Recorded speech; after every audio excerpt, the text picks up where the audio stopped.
from the corners where the real ones talk. Now we bring that energy every time we spark. From the mic to the cam, let the whole thing breathe. Boom, back drums while the whole crew leg. Live in the moment, we call it how it is. Culture, music, bars. This the way we live. Real talk only, never watered down. Every episode, heavy one. We hit the town. TV. From the roots of the city to the world we reach. Every line got grit, every word got heat. Street born vibe with a worldwide beat. What the fuck? Lights on, host in the zone. Let the bass line ride. Crowd up, hands high. Let the whole thing vibe. Talk that. Let the people all see. What the fuck TV? Bring the culture to the beat.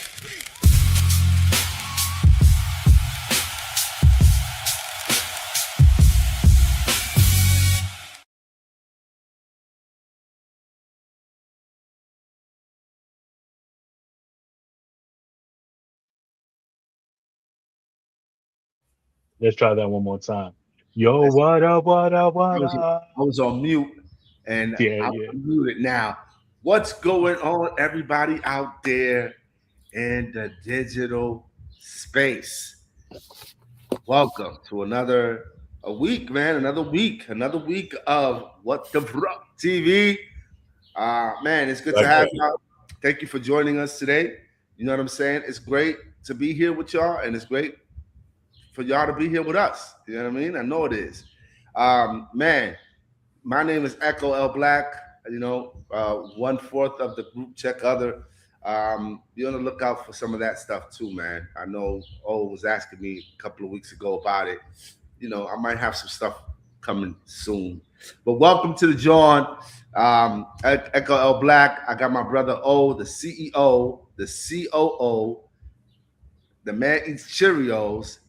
The man is just, you know, the man is just man. He's the man of the hour. Oh, Mr. What the fuck himself in the building. What's up, my brother? How was your week? What's going on with you? Yo, my week has been hectic. Always hectic. Again. Of course, yeah, once again. Always hectic, man. Yeah, especially when let me not get into that. No. Let him know. Cause let him know. Now, if you don't say it, I'm gonna say it. Always the creative mastermind behind a lot of what you see. Wow, you heard that, O? So that was beautiful. Yeah. So when you see O, if you ever come across O in any space or anything like that, and the socials of the medias and all that, give him his props. All right. Let him know if you liking the visuals. Let him know how you liking everything, because he is the mastermind. I gotta give him the props. And I'm still adjusting to this. So I said it for so you ain't have to say it. Humbly. But you know, but work has been crazy this week. It's just project after project, meeting after meeting, and just trying to juggle everything around, you know, trying to give positive motivation and trying to push my brothers on. Yeah, and you're doing that. So big shout to you. We got my brother who don't Man, listen, man, don't need no introduction. I'm gonna still give him one. You know what I'm saying? My brother from back in the day, both of these are my brothers Word. back in the day, Mr. Clásico, El Clásico. What's up, man? What's going on? Brother? How's everything? Good, man. I mean, a lot of family stuff, work, of course. Just Yeah. trying to juggle and balance that is always a daily grind, but I can't complain. Glad to be back with you fellas. Yeah. Ready to enjoy another podcast. So The daily grind be daily grinding. You know what I mean? So that's right. I feel you. I've had a great week. At the job, it's slow, so I'm blessed to have a job where I could just sit down all day and collect money. You know what I mean? I pray to God that it stays that way for as long as it can. Don't say that too loud. Yeah. People could be watching. Family stuff is always taking the little one to karate and cooking. You know, that's one Time out before you keep going. He got his yellow belt. Oh yeah.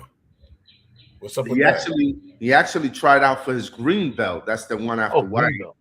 And Okay. he got it. He did his thing. You know, so the What's award up, man? ceremony is going to be in a couple of, I think, next week, if I'm not mistaken. So it's just beautiful, man. It does great things for his overall well-being and his mental state and his growth. So I'm happy that Definitely. he's really taking it serious. man. You know? Yeah. It actually provides structure in a kid.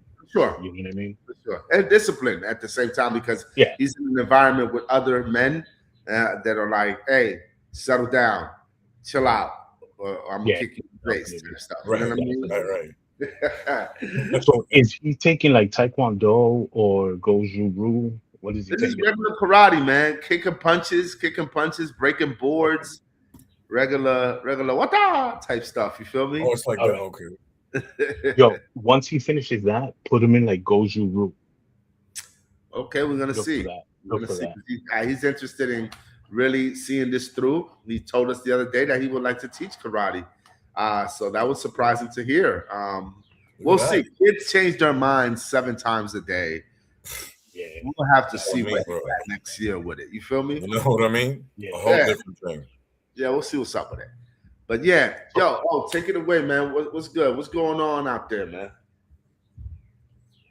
Calling somebody a rat in 2006, in 2026. Yeah, I was about to say 2006. There was a lot of that. I know. I messed up on that one. You know what I mean? Bro, how you get out of jail and the first thing you do is call somebody a rat? And who are we talking about now? Now, we're talking about that Lil Tjay and Offset situation. Now, So there's okay. some So rat break it down. allegations going back and forth. You know what I Uh-huh. mean? There's some rat allegations, but dude walked out of prison Yeah, and automatically you a rat. I think what's been going on, especially in the younger hip hop culture let me not say younger. I would say modern, in the modern hip hop culture. It looks like the streets play a big part in it, even so, way more than what it did when we were coming up in our hip hop culture. It looks like the street rules are enforced. And I guess if you are the kind of rapper that talks about street stuff, yeah, you're expected to live by those street rules. I really don't care. I'm a civilian, so if you shoot or get someone to try to shoot me or hit, I'm snitching, brother. You are going to go to jail. We're not going to be like, oh, I don't live by those same codes. Yeah. I mean, it looks like, I don't know too much about the story, not full in depth, but it looks like they had a little, squabble where then Offset got shot, and then Offset was like, "Yeah, that dude shot me." Is it snitching? I mean, it's kind of crazy to be shot and keep your mouth closed. I just don't see how that's even a thing. But I guess that's the side of the fence, and now that's how they play it. But that's crazy to come out of jail, be like, "Yo, man, I went to jail. He ratted me out because I shot him." I don't. That's kind of crazy. So back in the days, calling somebody a rat would just end somebody's career. Sure. Now it's absolutely. almost like it's just content. Right. because I think people understand that it's overrated to be like, oh man, don't snitching. Nah, man. It's you know what I mean, especially in that context. I think you Yeah, know. yeah. If you get getting shot, you know what I mean. Like classical. How how do you think it would have been handled differently about 10 years ago? Maybe not 10 years ago, because even I'll use the Or example, maybe a little bit more, 15, yeah, a 20 little years bit more. ago. 25. That would have been handled in the street somehow, and the fans would have called them out for being a rat. Now, being a rat, people are like, "Hey, man, I understand the brother." I mean, the time when this guy, what's his name, Takashi 69, Yeah, started yeah, ratting on everybody, and he was able to come out and still have a huge following, still make money, still blow up, and do whatever it is that he does. That's when I said times have changed. We're seeing another different type of lingo in hip hop when it comes to ratting on people. So So do you think the word rat is just a word that's floating in the air? yeah, that's it. All it is just talk now, just to call somebody out on something. Before it was big time, like Echo said, it was streets. Yeah. The streets handled that. The fans called you out on it. They drop you. You know, they took it serious. Now, are you kidding me? Nah, that's just talk. That's just all talk. I also think that there's a lot of people who really don't give a crap about that, man. You know, with Takashi, it's a great example there, because Takashi lived a certain lifestyle, gravitated towards certain people, and you know, let him tell it. They try to end him. You know what I mean? For Yeah. whatever reason, he got down with some people just for protection. He really wasn't about that life for real, for real. And Takashi was big in Europe. He was big in Russia. He was Yeah. big in Czech Republic and those places. He was in DR, right? I was just gonna say Yeah, that. those people don't care about no Not snitching. at all. They don't care about that, man. And that's why he was still able to be a name, because after all of that happened, he was still successful. He still dropped some records. And I remember seeing some footage of him in Europe selling out shows. Yes. You know, only here in the U.S. do people, you know, take heed to that, to the gangster stuff, and act like, oh, I got to live by those same codes as a fan. No, you're a fan of music. If you like that person, you Yeah. like that person. Now, if you're a gangster and you live a certain way, and you're like, I'm gonna close my ears to this dude because he snitched on somebody, I think that mostly happens here, where the culture is a little bit more prominent. But I still think that times have changed, and people are looking at it like, you know what? If I was in the same situation and it was my life and I'm being thrown in jail, or I'm doing this and these guys trying to kill me, I'm ratting everybody. So everybody's kind of like leaning over to the side of actually agreeing with rats these days, you know, if it means Yeah. saving your ass.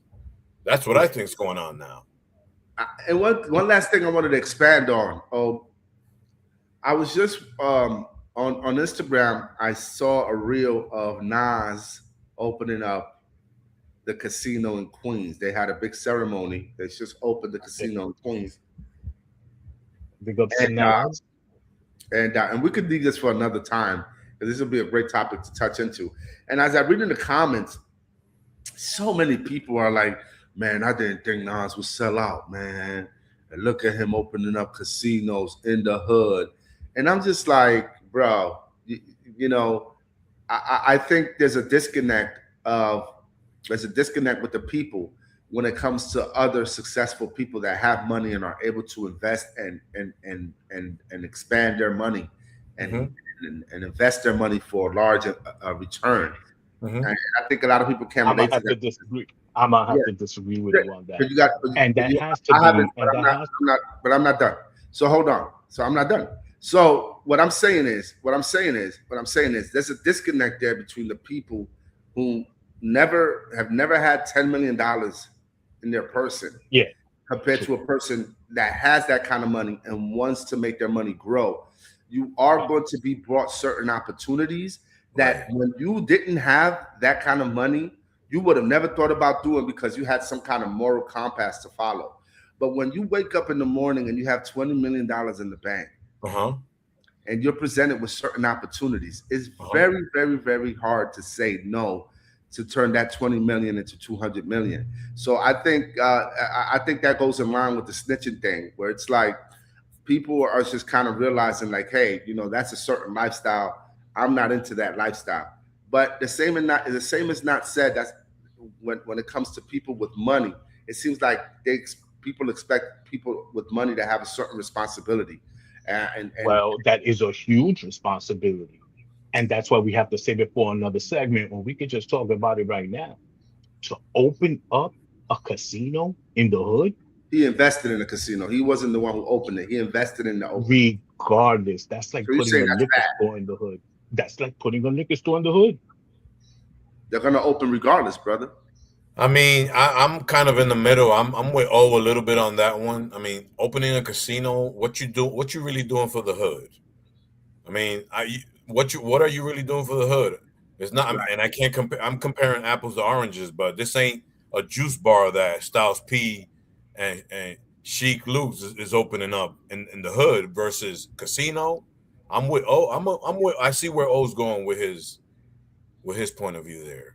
Yeah, I think that at the end of the day, if that was Nas's only investment ever, I could understand that. But here's a person that he's promoted Hennessy almost for his entire career. Sure. He's opened up restaurants. He's actually done a somewhat retirement health plan in hip hop for older rappers. Which is another thing that goes. Oh, that's right. That goes under the table and it's obscure, and you gotta kind of like look at things from both sides. Again, if there is a group of people opening up a casino and they're looking for an investor and they need 20 million, and Nas has 20 million and he's promised a, I don't know, 25-30% increase return on his investment. I can see how that's lucrative, and I can see how he will go for that, especially when it's not the only thing that he has his hands on, and he's actually done admirable. Hold on, he's actually done admirable things. So another admirable thing is being a sponsor for Hennessy. You think the liquor's good in the hood too? You said he was a sponsor for Hennessy. Yeah, he's promoted Hennessy mostly. He's promoting Hennessy, but he's not in the hood actually selling it. Versus you opening a casino, it's a whole different ball game there. I don't know. Y'all both were talking at the same time. Give me your. Sorry, go ahead. Oh, my bad. Bro, what's the difference from putting a casino or promoting liquor to the hood? What's the difference? What's the good in it?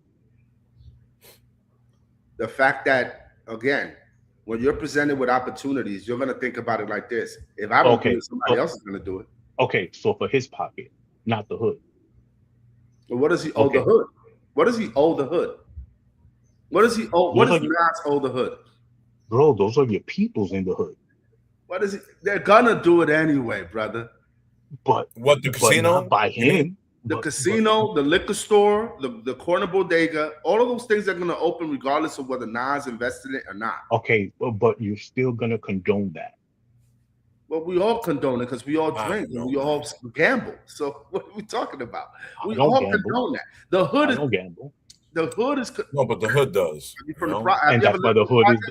And that's why the hood is the way it is. Do you know that a casino is made for people to lose their money, not win money? There's no education going. Do you know that every hood you go to, Negroes are going to gamble regardless? Have you seen that in every hood there's always a liquor store, but you go to nice places, the liquor store is like a mile away? Right. What you mean? I'm a big. Well, go ahead. Explain. Explain that. Okay. Let's say you live in a fancy schmancy neighborhood. How far is your nearest liquor store? So it's a 5-10 minute drive versus right down the block. And in the right hood? down the street, right in the corner. Come on, man. That's a bigger talk right there. Okay. That's not just I'm gonna gain money for my pockets. You know what I mean? You're messing up the hood. So is the Indian man that opens up a liquor store in the hood, is he messing up the hood? But the Indian man is not from the hood. He's just trying to take advantage of those in the hood. That's the difference. So I think that's where we're always going with it. Oh, I don't want to put words in your mouth. No, But that's I where I kind of was see going. where you're going. I see where you're going. I don't think it's a big deal, man. I think that we might think like that until we have an opportunity to invest in those things, and 9 times out of 10, you are going to invest in those things. That's what my point is. There's a disconnect between the people who don't have money to invest and the people that do, because the people that do have a certain mindset about how to invest, where to invest, and how to grow their money. But because I think you're misconstruing the effect it has on the hood versus you just being a millionaire having the ability to invest and grow your net worth. That's what I'm saying. I think when you are a millionaire, sorry to cut you off, I think when you are a millionaire, those I got to put on for my hood thoughts go out the window when you're given the opportunity to grow your money as an individual. You understand what I'm saying? All that morality. Oh, sure, but there's so many opportunities that don't. And he's done that. I think he's done other things too. He's opened up restaurants. He's done this. He's that. You know what I'm saying? Isn't he tied to the Ring camera stuff too as well? Investments in Ring. He's a venture capitalist. Yes. Right. So he's somewhere else. If I he recall, could venture somewhere else. Why doesn't he venture? Why doesn't he venture in putting programs in the hood then? Right. That's what I'm. Listen, and I'm a huge Nas fan. I just think that he's being a little hypocritical. I remember Nas turning down money at one point from Heineken. Can we say that on here? From Heineken, saying that it was a bad influence to the hood. Then years later, he accepted the ad to be a spokesperson for Hennessy, and now he's doing this. So, yeah, if I got 30 million and you tell me, yo, listen, we're doing this thing with Hennessy, we want you to be a sponsor. This is how much we're paying, and I'm saying no, and then I go to the hood and everybody's drinking Hennessy, I'm gonna feel crazy, because at the end of the day, brothers are gonna do what they're gonna do. They're gonna do what they're gonna do. Now, if you ask me as a millionaire to invest in private prisons, I think that's deeper than all of that, because now you're in what? Dude, I don't know. I just think that's the same thing as casinos. The same people that are drinking, going to a casino, are going to end up in the same prison that we're talking about. Okay. Right. So don't invest in that. You got 50 mil. Somebody comes to you. You're not investing in liquor stores. I'm not going to invest in damaging the hood. Right. Okay. I'm going to invest something that's going to grow the hood. Okay. Yeah. Look at the difference. Liquor stores, casino, the Barclays. Come on, man. That's a different type of investment right there. Okay. That's a different type of investment. Barclays is putting money back into the community. It's creating jobs. Okay. Casinos are taking money away from the hood, basically. You know, that's the casinos number one. They have to employ people as well, right? But I mean, what's more of a detriment to the hood? What's more of a positive versus negative? The detriment money they're taking away, or employing their payroll, employing the community. So I don't know. It goes both ways. The casinos hire people too. You know what I mean? I have a cousin. You're doing more damage economically. You're doing more damage to the hood. It's like the lotto. But the lotto's going to exist. Casinos are going to exist. You know how many people go to Atlantic City from New York? Okay. Hold on. Let me ask you this. You don't think the people that like to gamble would like a more convenient location so that they don't have to go all the way to Jersey to go gamble? Sure. But do you put a liquor store on the same block as an AA office where Alcoholics Anonymous? The liquor store thing is one thing. Casinos, though. Because y'all saying it's kind of crazy for him to invest in a casino in the hood. Do you know how many New Yorkers go to Atlantic City to gamble? A lot of them. Yes, a lot of but them. you don't do it in the hood. You don't make it. You don't put in an area. You don't open a crack house in the hood if you're trying to help the hood. You can't compare crack house. Tell me, the crack house is an hour away. The crack house is an hour away. You want to get your crack going out, but you're gonna invest in something that's gonna affect your hood negatively, ain't no casino positive in any way. Doesn't matter whether it's in AC, whether it's in Vegas. No casino is positive for the person. The casinos are there for one thing: to take your money. That's your take. But casinos are legal.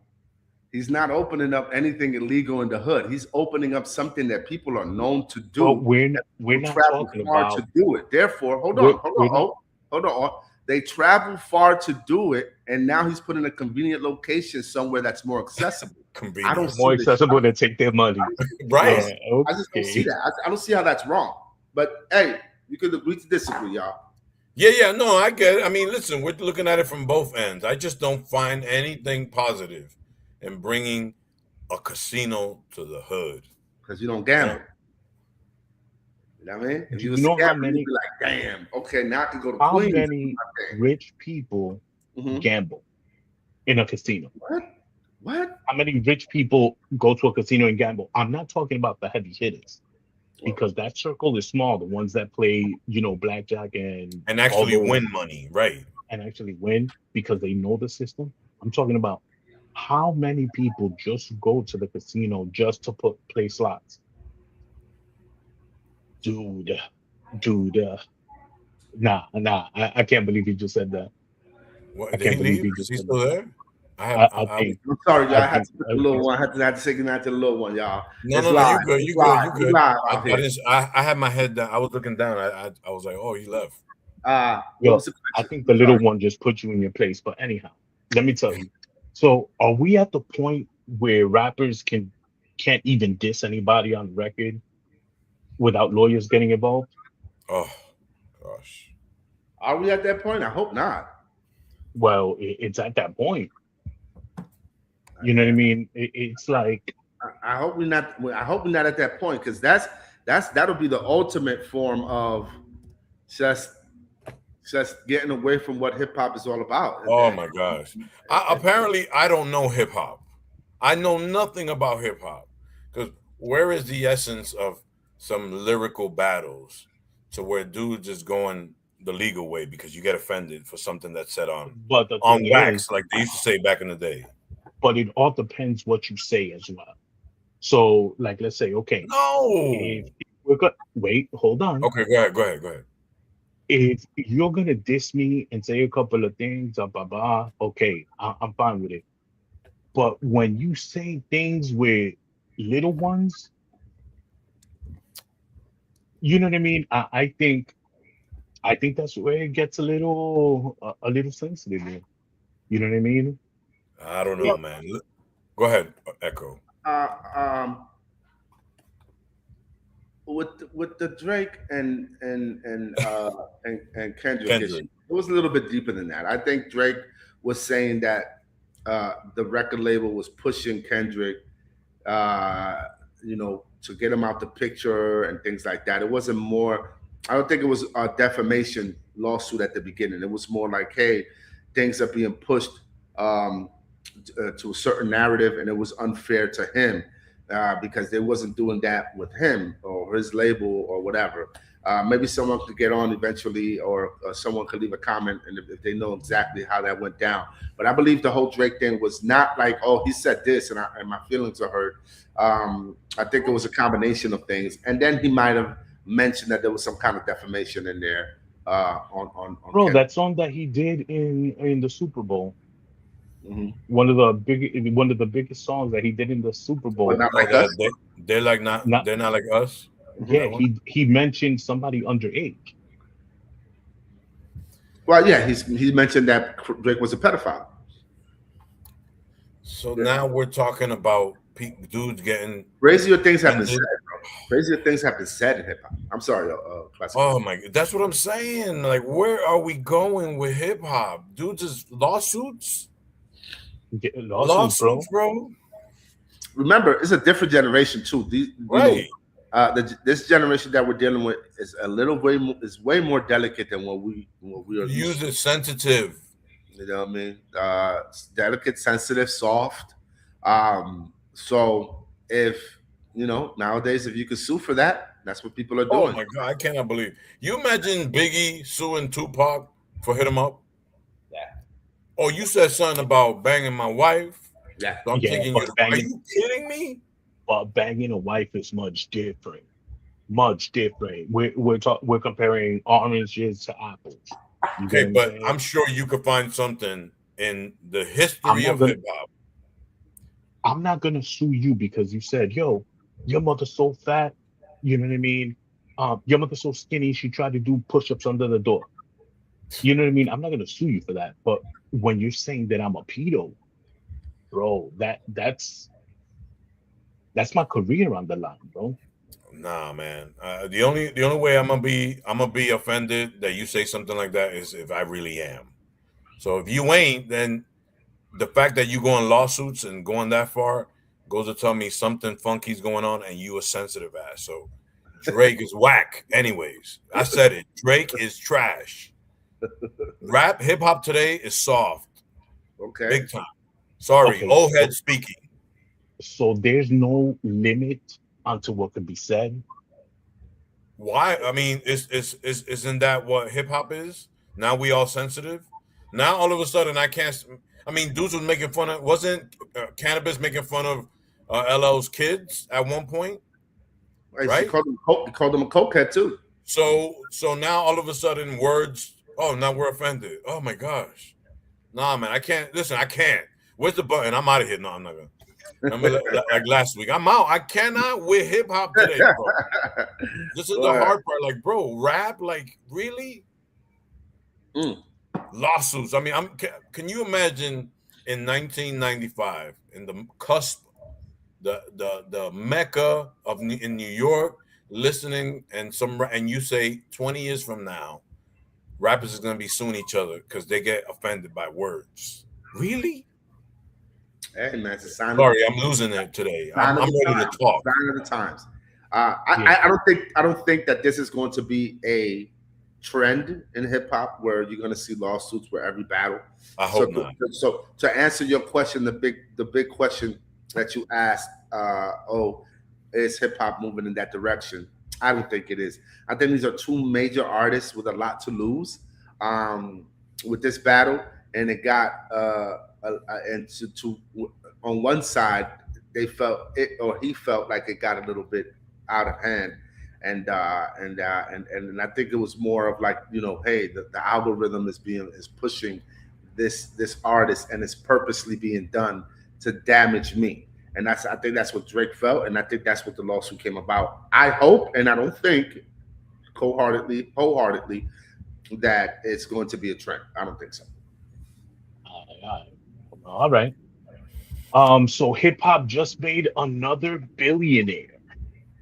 Um, but is that what the culture is about now? So it seems Dr. Dre has hit the billionaire club. I'm surprised it took him this long. I thought he was already. I thought he was. Maybe I misunderstood before, but I thought with the sale of the beats that he was already a billionaire. Or am I wrong in understanding Maybe that? he got close to it. Maybe we need to check. Okay, Maybe he got close, yeah. But Yeah. this is just like Uh, brand new, he hit the club. Now Okay. what's next? Now what's next for hip hop? Is that going to be the threshold? That's going to be. I hope so for brothers in the game. I hope so. I think that we now celebrate artists becoming billionaires. How about record execs and record label owners? That don't do anything but kind of. I'm not gonna say they don't do anything. They obviously run the operation. They really control all departments. They're CEOs, right, and they're owners. So they do have a job to do. But for the longest time, the narrative has been these brothers have been getting jerked while these execs have been reaping all of the benefits. I think that if you're a brother and you're becoming a billionaire of this art form, I'm all for it. I think someone like Dr. Dre deserves it. He's a great producer. He's a great engineer. He knows about sound, and he's put a lot of people on. And he's done great things in the industry, whether you respect his trajectory or not. He's been in the game for a while. So If I'm seeing someone that I've seen since I was 10 years old, 9 years old, doing records, I would hope that if they're still doing the same thing 30 odd years later, that they are reaping the benefits. I like to see that more so than a Tommy Mottola or any other example, Clyde Davis. I'm all for it. Or You Leor know, Cohen. Leor, you know what I mean? yeah. I just want to say one thing. I just hope nothing comes out because every time somebody hits the billionaire club, something comes out on them and they become another Diddy. But anyhow, moving on. It's true. It's true. Take that. Some baby oil. Okay. Nah, but this one hits a little closer, closer to home. This isn't about street violence. Um, this is about it happening inside the home. We lost a battle rapper, a coming up artist, Synthero Upper. He was actually killed at home by his stepson. Wow. You know, mental health is real, and I think it was El Clásico that talked about this generation and stuff like that.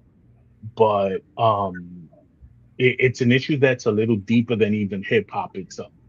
You know what I mean? It's you know, uh, this generation is just, I don't know what even to say about that, man. I would say that this. I would say this. Hip hop or no hip hop, crime, mental health issues, issues within the urban, um, within the urban communities. That's going to happen regardless. I mean, True. it's always been there. It's always been there. Our thing is that we are now super informed about every little thing that happens. Excuse me, because of social media. But this has been going on forever. This Right. rappers have had issues, domestic issues, issues within their neighborhood, Yep. issues within their friends, their families since day zero. So it would be unfair to be like, oh, is this what hip hop's becoming? No, it's the fact that we have these people that are coming from poverty, coming from nothing, and they have Yeah. families that are that are in the same boat, and Like they have issues, everybody they else, have right. arguments, they have disagreements, and I think that that's what's going on. And now we are able to see it in real time because we have so much access to information. But I think it's always been a Yeah. thing. Yeah. I'm just saying it in the fact of, from what I was reading and listening to, he was an up and coming artist. He's been trying to get on the right side of the game. You know what I mean? Or On a you don't know personal that. level. No, that's what I heard. He was living positive. Okay. Because trying to be an artist, as you know, is hard. Sorry. Yeah, You know what I mean? And living in the hood is even harder to actually go out. But he was doing on this thing, and then he was actually becoming a trend. One of his songs was trending on TikTok and stuff. Something about the slide, yeah. Hmm. But unfortunately, we lost the rapper at the end of the day. So I'm rest and in peace. yeah, rest in peace. Rest in peace and Arrow Upper, and much love to the family. Our condolences. Another rapper that passed away recently. He's a battle rapper, Fox Five. I believe Fox Five is from the Bronx. He was an older cat. He never really made it to any big stages in the URL or anything like that, but he was known amongst his peers. I believe he died under the hands of actually law enforcement. I might be wrong on that. Um, I'm trying to get back into battle rap news. I've been uninterested for a while now, but anyway, rest in peace to Fox Five. I know the people that follow battle rap religiously know about Fox Five. He was a talented MC, but he never really made it to the big stage. But he did lose his life. So rest in peace to Fox Five, and condolences to his family as well.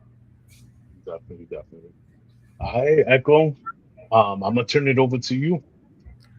Yo, listen, man. At the end, I just want to say, you know, real hip hop is here. It never left. All right. I wanted to talk about a couple of things, and one subject that I wanted to touch on in a little bit is finding the stuff that you want and listening to the stuff to the kind of music that you want. Um, I think we get caught up so much in having music being brought to us instead of us looking for the music.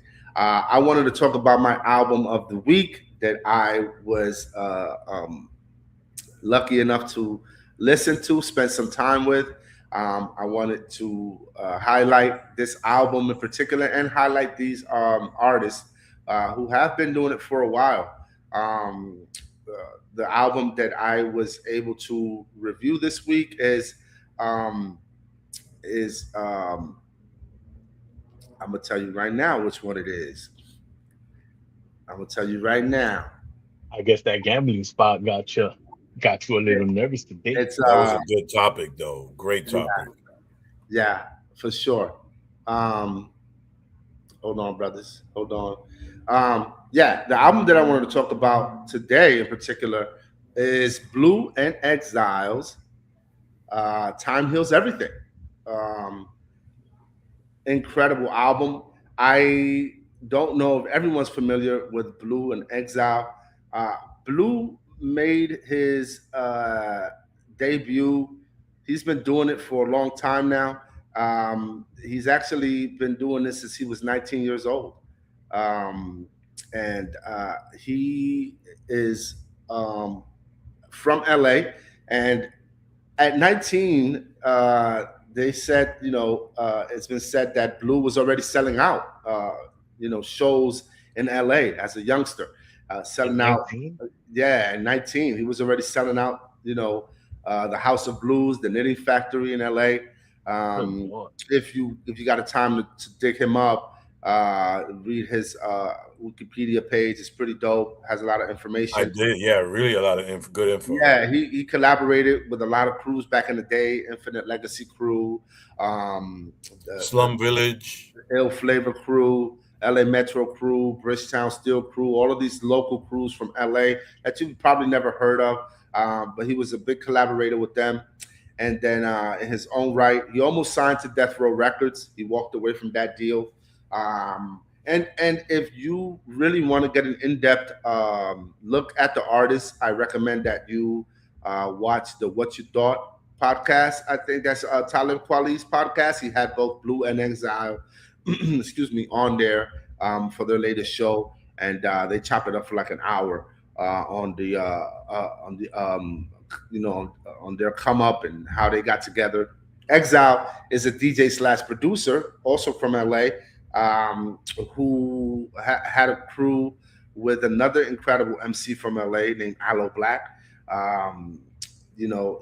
They came out with their first album as the group Emanon. In their first one was their first album dates back to 1995. So Good they're not Lord. new to this. They're true to this. Exile. Exile is this white cat from LA. My boys and I have really enjoyed Exile for a while. He is an incredible producer. His beats are phenomenal. He uses a lot of. It's very interesting the way he chops his samples, the way he puts things together. So these two artists were doing their own thing in their own right.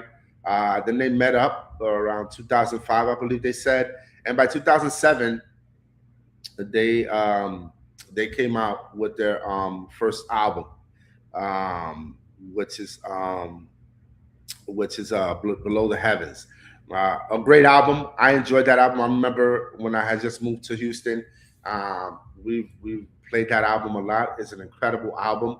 I just wanted to give you guys a snippet, kind of bring you down the timeline of what these brothers have been doing.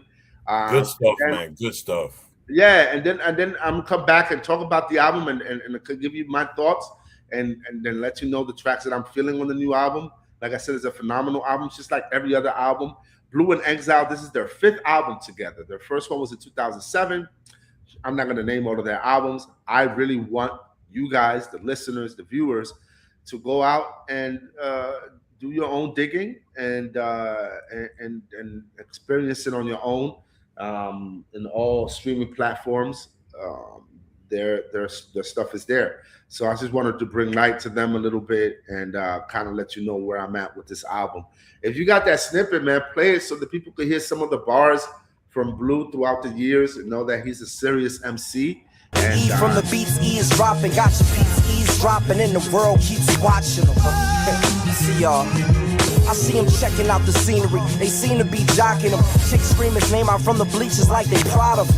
The middle fingers twist up and wings. Side of the human being, lift up, the L takes form. My enemies get hit up with a big ass W for the win, cause we winners, a child blessed from the wild in this world. Even if they drop bomb in this world, Xavier died in this apocalypse world. The G.O.D's in me, I see that I am not from this world. You can tell the way the prayers get forgotten.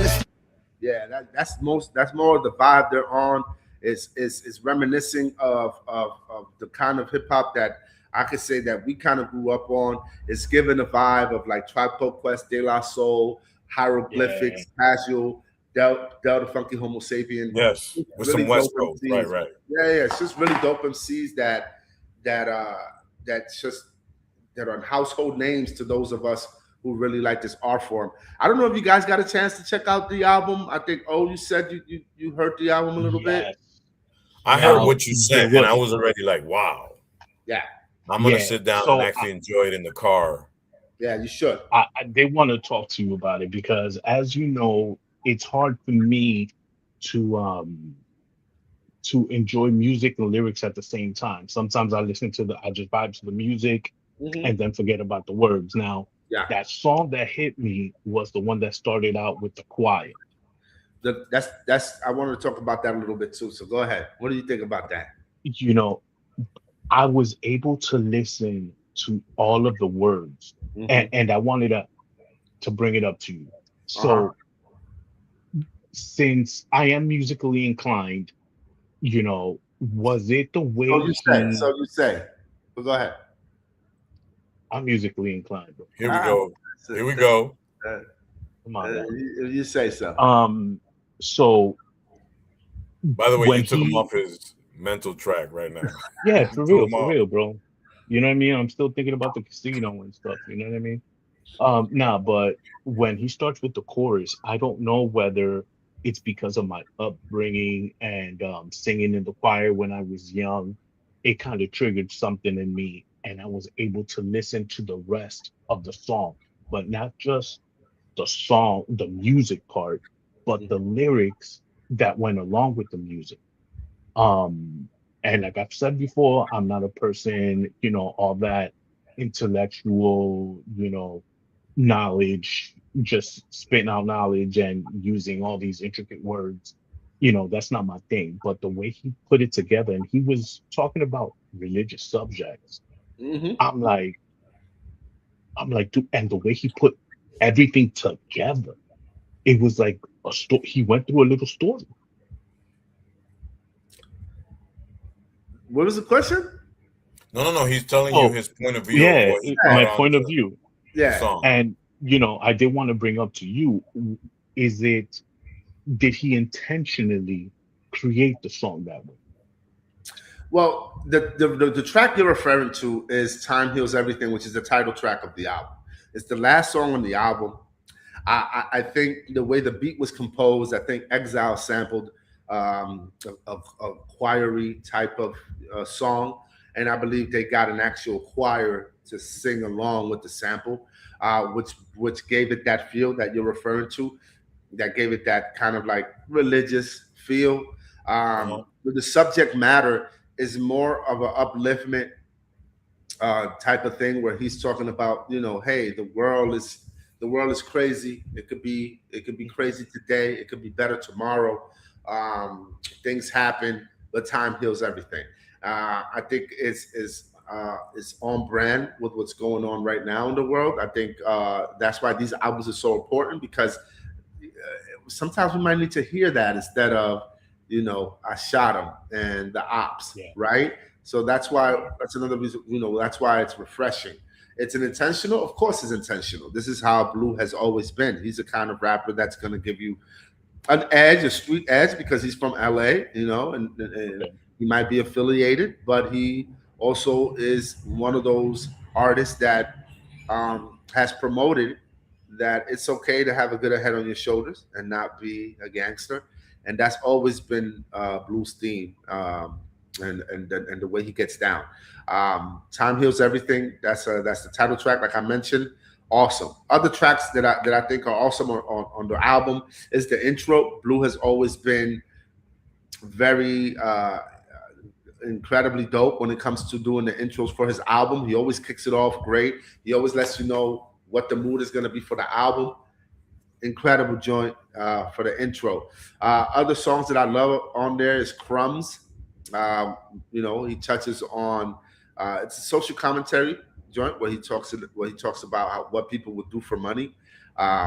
Great track on there. Again, Blu Exile's production is immaculate.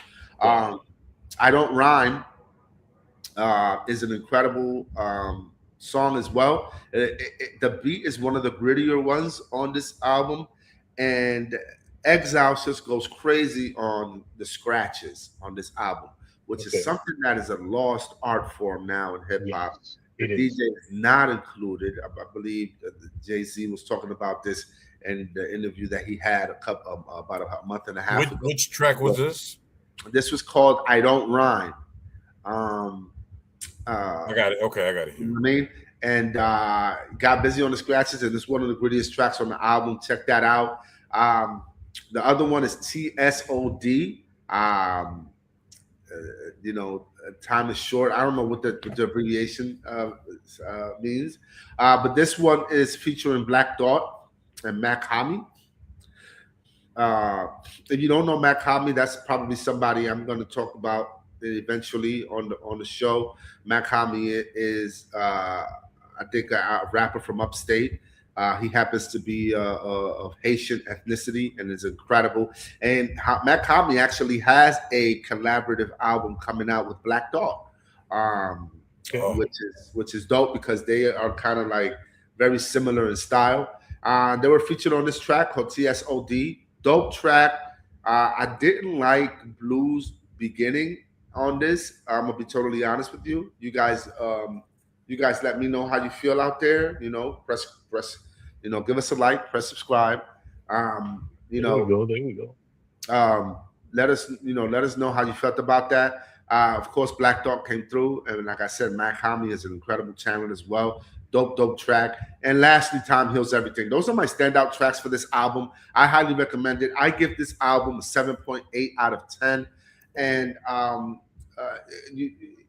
you might say that's a low score compared to the way I've been talking about the album.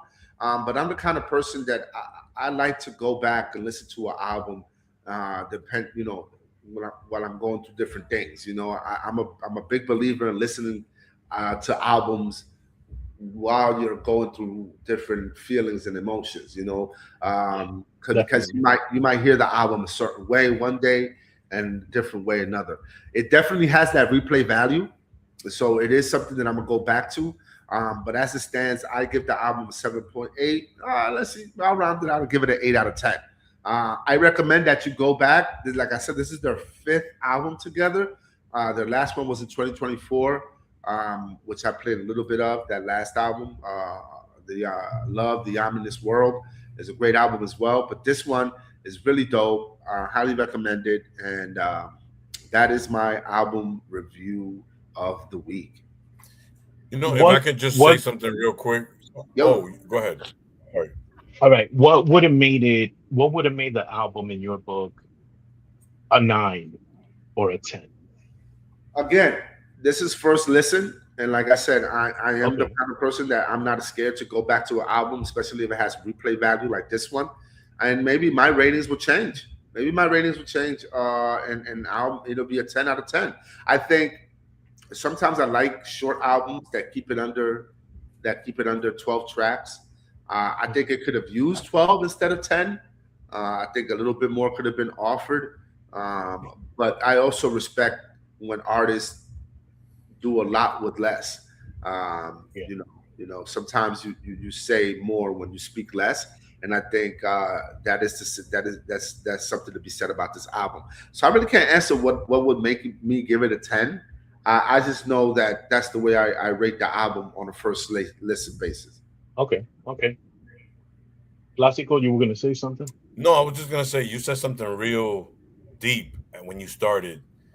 I think I'm involved with all my Spanish music stuff. I'm still a big hip hop fan, but one Uh-huh. of the things that's really turned me off to today's music is I feel like it's gone too commercial, too soft. And then you said something that's real. It's like good hip hop is really out there. You just got to know how to look for it. So I do always appreciate your segments because I'm always looking at you. You're like, hey, you got to listen to this album, even off the air. Yeah, And I'm like, good stuff, man. I ain't gonna lie, man. I'm a fan of this. So for real. yeah, yeah. I and that's why I was gonna touch on as well. Um, um, Towards the end of my segment. But to continue going down that same path, I wanted to highlight um, another group for my international artist spotlight of the week. Man, you Okay, know, okay. man, listen, uh, I just got to say that Dominican Republic has something to say. You understand what I'm saying? When Damn it right. comes to Dominican hip hop, it has something to say. Now, I'm gonna try not to be too long winded, but we all know the genre that's taken over DR right now. What everybody has known DR for in the last, we could say 10 years, right? Which is Dembow. But it's important to say that before Dembow was the dominant genre. Hip hop did have its history in DR in a way where there have been some spitters throughout its time in DR when it comes to hip hop that have been incredible. They've been incredible, dope lyricists. But I wanted to point out that there's also been a sub genre of hip hop in DR of of these cats that are doing hip hop or rapping very similar to the underground style that we've we've known as New Yorkers, as the uptowners. Right, right. Um, I've always criticized Dominican hip hop because it's always sounded too commercial to me. A lot of the beats that, especially when it comes to the music, not the rhymes, more so the music. I feel like the producers in DR never really took the time to, or at least the stuff that became popular in DR as far as hip hop was very punchy. When I say punchy, I mean like non-sample based, a lot of like punchy sounds. Generic, generic, generic. Dun, dun, dun, dun, dun, dun, dun, instead of being more sample based, like what we may know, like as a Mob Deep or a Wu Tang Clan. But under the surface, there was a movement going on, and there has been a movement going on in DR of that kind of music. And this group embodies that. This group is, to me, one of the more incredible things that I've stumbled upon in the last couple of months. I came across these cats just scrolling on Instagram, and I'm happy I did. My algorithm And led you me, put me onto it. yeah, man, the algorithm led me to them. The algorithm led me to them, and this group is called Latin Guayza. Uh, these dudes are a collective. Just learning a little bit more about them, I came to find out that they've been out for a while, and that's just now coming together with their visuals, their tracks, certain projects on the way, and I enjoyed knowing about that because it showed me that they were taking time to perfect their craft before they unleashed themselves into the world. And they're in a market that's very, very, very hidden and very fragile and very not even forgotten about, but unseen, Yeah, yeah. because DR doesn't really. They like the commercial stuff, man. But they also have a culture out there of people that love the hardcore stuff, and these guys bring it. I want to give you guys a bit of an introduction to what their sound is like, and then I'll come back and let you know why you should listen to them, and why you should continue to listen to them, and why I'm going to continue to listen to them. Let's do it. Let's do it, man. Latin Guayza. Que tocan instrumentos, o era Fontaine, que te he visto con guitarra y vaina. Son todos, háblame de eso. Sí, yo soy el que toca guitarra, pero el Hotix le mete a la primera, segunda y tercera. ¿Cómo? Y yo produzco y el Hotix también produce. Habemos 3 productores, el Set, Hotix y yo, que somos los productores de Latin Guayza, como quien dice. Pero yo toco instrumentos, toco piano, produzco también, idea para video. Hay que hacer de todo en esto, marketing, estrategia, manager. Claro. Con el negro atrás de la oreja, creen que engañan a uno y es uno que lo deja. Le llegan al cuento pero no a la moraleja, haciendo que suban la mano o arruguen la ceja. Descendientes de negros que cortaban cañas, si esta mierda se fermenta, el precio aumenta, no se daña. Hasta si me Night Jesus, dando mi vida como sacrificio, encontrando el equilibrio entre el arte y el oficio. La torre de Babel la convertí en mi edificio, dando droga y rima para los que están en vicio. Caminando encima del agua en calizo, con los discípulos disfrutando del paraíso. Hot craziness, lyrics, beats, and for those non-Spanish speakers, our viewers who don't speak Spanish, in the beginning, the dude was breaking down the dynamic of the group. He spoke how everybody in the group pretty much produces, play instruments, and they pretty much do everything themselves. From everything is a hustle, right? And they got to do it right. Shooting videos to doing the songs to marketing, and he explained how you have to wear those hats. So they're keeping up with the times and doing that. I can tell you from experience that that's what you need to do as an independent artist. If you're not doing that, then your stuff is not going to move. You have to use every resource at your disposal.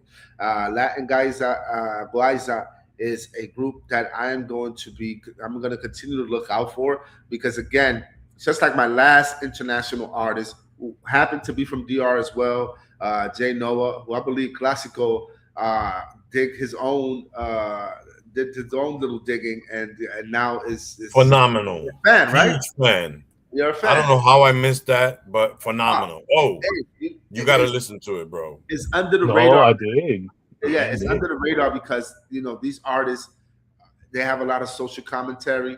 The song from Latin Guayza that you saw where he had the machete, Detrás de la oreja or something like that, right? Yeah, that track is called Behind the Ears, which is a term that's used for, if I remember correctly, it's for where you might seem like you're not black, but you really are black behind the ears. That's how you can tell, type of stuff. And that joint is pretty dope because, again, the social commentary is something that's not found in commercial hip hop in DR.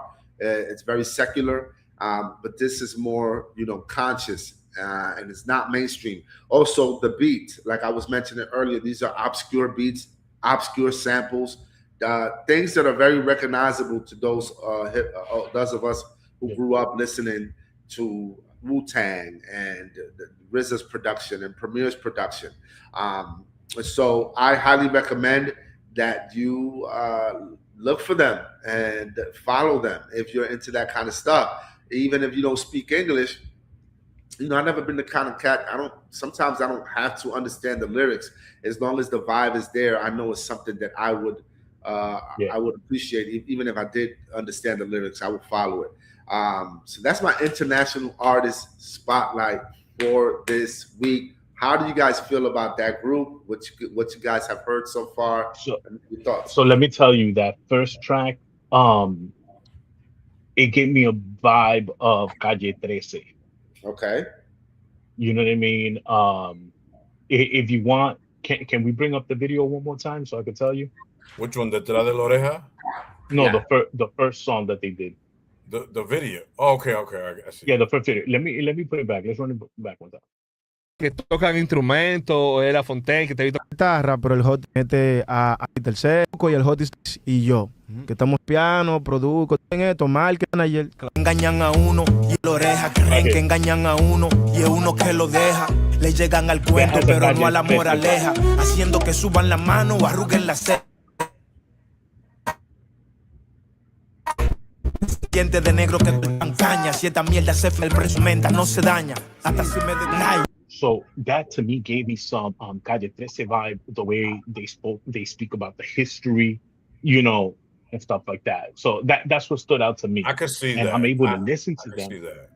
I'm able to listen to them because I was a Calle 13 fan. You know, I am a Calle 13 fan, and the way he spits, you know. Yeah, that's a great Now point.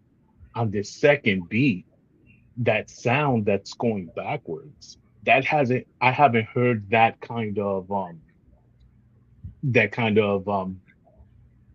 beat being made for a couple of like decades now. Yeah. Okay. So that's a sound. That's a sound that you gravitate to. Yeah, that sound it hit hard. It hit And hard. now I know Classico is a little bit more in tune. Lyrical. Okay, so what do you think? So I replayed that the Tralo Oreja one, and I was so pleased with the storytelling aspect of it. It was almost like a movie. If you watch the whole video, it's literally almost like a movie. Check And it all out. is it three? Well, I think 3 of them rapped, not all 4, because one of them is a producer. Am I right? Or am I? No, I'm- the dude that was talking about, he produced. He was the one in the video. So all I know is that all of them were like telling a story, and I'm like, damn, these dudes is really spitting. Mhm. It's not like just words, you know. I mean, wordplay is one thing, but Yeah. telling a story, Yeah. that's what I caught on. The lyrics, and I must have played that one song like 10 times. You texted to us. Yeah. I was like, holy shit, Yeah, this is yeah, good stuff, yeah. man. Yeah. So And- yeah, that was my thing. I like it. And again, I want to let people know that this has existed in DR, and it just hasn't been brought to the light of day. One of my biggest criticisms of people like Alofoque, even when Alofoque wasn't Alofoque and it was just a Facebook page, I remember that Alofoque used to really just promote the kind of hip hop that everybody knows in DR. You know, the and big shout to the Godfather, Lapis Consciente. We can't go around it. Lapis is the Godfather of Dominican rap. That's my But dude. imagine if Lapis would have rhymed over beats like this early in his career. Maybe he would have not been the artist that he is today. As far as Maybe I would have listened to him. no, maybe you know what I I mean. don't So it might have worked for him. But I believe in balance, and I believe if you are an MC, you should try to rhyme over different beats, different BPMs, beats per minute, different samples, just because it pushes your writing, right? It pushes your writing and it pushes your creativity. But again, nothing to take away from those kind of MCs that done it that way. But I just wanted to bring light to those MCs who did it a little bit more, who did a little bit more grassroots style of hip hop with the sampling and stuff like that. I'm gonna also talk about. I might have to come up with another segment just for DR rap because I feel like I don't want my international spotlight to only go to Dominicans, but it is what it is. I am going to be bringing forth other artists that are in that same lane. So look out for that. Stay tuned. I'm gonna always talk about some wild fire stuff that you probably have never heard, and hopefully that inspires you to go and find out about these artists and learn about their artistry. And lastly, one of the ways that you can do that, if you are a member of a streaming site, is using the algorithm. I forgot who it was. I think it's a couple of my friends I've heard complain about, you know, the fact that the radio doesn't play much real hip hop anymore. You know, is the radio dead when it comes to real hip hop? You know, I think yes. I think it's been dead for a million years. Coming up, I know large radio stations, radio syndications. They used to have little underground segments. They used to have DJs that used to come on and used to play the stuff that never really got played in daytime. So at nighttime, you will like listen in, record your tape, looking for that real. We don't even have that anymore. They probably do. I just don't listen to the radio. I am a person that believes heavily on the algorithm. I am a member of Apple Music, and one thing I like about the streaming sites is the fact that you can work your algorithm and be your own radio. You know what I mean? Um, I use my phone. That's what I use to play and save music. And one thing the algorithm is going to do is going to suggest music based on your listening habits. Um, if you play multiple genres of music, the algorithm will suggest those multiple genres. But what it will also do is, um, give you suggestions based on what you've been listening to. So I encourage all of my brothers and sisters out there to get more familiar with the algorithm on your streaming site and start creating playlists for yourself. It might take a little bit of time, but I highly recommend it because it would get rid of the the frustration of you not having access to the kind of hip hop that you like. They have a whole bunch of playlists on all of these streaming sites that focus on certain genres. My thing, I like technical MCs. I like obscure beats, sample based stuff, a la Griselda, a la Flea Lord, a la Benny the Butcher, Soprano Family, SD Nag. Big shout to everybody in Massachusetts. Al Davino, them cats, Body Rock. I mean, these are names that you probably never heard, but they're out there. They're out there producing great music. And if that's what you like, that's great. And the good thing about that is that you could turn the setting off. You could turn it to where algorithm doesn't suggest any music for you. I think some people find it annoying and they want to really just do their own thing, all manual. But I use the algorithm to provide me with suggestions based on what I've been listening to so that I could discover new artists as well. It might suggest a rapper or a group or songs that I've never heard, and I'm able to add that to my playlist. You can use the favorite button. The algorithm works that way as well. Once you favorite a track, it understands that you like that kind of music. It will start suggesting that kind of music to you.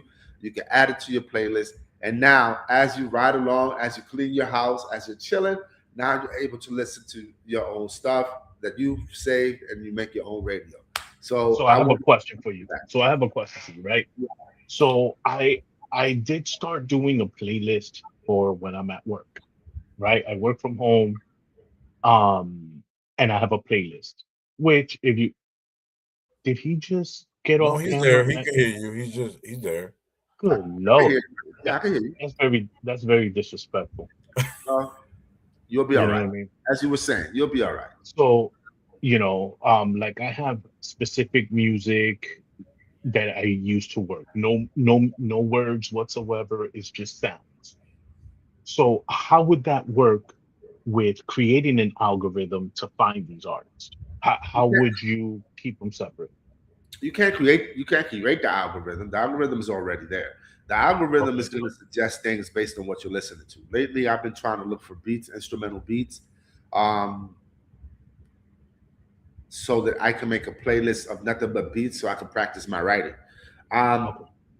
so what happens now is when I do, like, let's say Apple Music now has a Echo L Black uh, radio, which is basically songs that I've played before, that I've saved, that I've added to my library, plus artists related to the artists that I've been listening to. Okay. So what I do when those tunes come along, if I don't have it already saved, I save them too. So if your thing is instrumental, lo-fi beats, that's not hard to find. Just find a playlist, rock that while you're working, and because you played that playlist, the algorithm itself is going to suggest other playlists with similar music. So now you have an opportunity to listen to another playlist similar to the first playlist you were listening to, and you have the option to download these songs, save them, and now you got two playlists of nothing but music that you like to listen to while you work. Okay. So, like, let's say you're talking to someone that has never used Apple Music like that. Do they just go into search, or do they go in a specific place to look for those new recommendations? It goes hand in hand. There's a search option where if I'm like searching Mob Deep, you know, now you're gonna start seeing if you scroll down suggestions for Echo L Black, Okay. dependent, similar to Mobb Deep. Now they're suggesting things like Dilated Peoples. Now they're suggesting other groups like like Capone and Noriega, which is very similar to that kind of style. And you have to be proactive. You also have to make sure that you use the favorite button. When you hear that one song that you love, you use that favorite button, and now it's going to continue to suggest things. So it's not hard, man. You just got to get into it. You do have to be a bit savvy, but yeah, man, it works. It works, and I highly recommend that. I don't know if that answered your question. Oh, Yeah, the thing is, my it's really stupid. My whole playlist is just ADHD music. that's everybody. That's it. You know what I mean? That's Like everybody. lo-fi, and there's some lo-fi that I don't rock with because they be playing some funky stuff on it. You know what I mean? Like if I'm in Urban Outfitters all day, you know. And listen to me. If you listen to cool music, cool stuff is gonna be suggested. If you got bad taste, it's gonna suggest shit with bad taste. So Yeah. So send me your playlist, bro. After this, I'm gonna check out but your I have many playlists, sir. Because again, I am my own radio. So I have a bachata playlist. I have an African music playlist. I have hip-hop. a reggae Hip-hop. playlist. We're talking about hip-hop. Okay. Send me your hip-hop playlist. That All you'd be right, bro. like, yo, if he could rock with this, I don't know. You might Alright. cannot work with this. You already said that you're not very intellectual. You're not smart enough Well, to learn early. Oh my gosh. Shots fired again? yo, says the man that says it's okay to put a casino in the hood. Like, come Oh on. my goodness. It is okay. You know What what are I you talking about? It's okay. It's all right. It's not wrong with that. Every week is a battle. So then you're the type of person that believes in gentrification.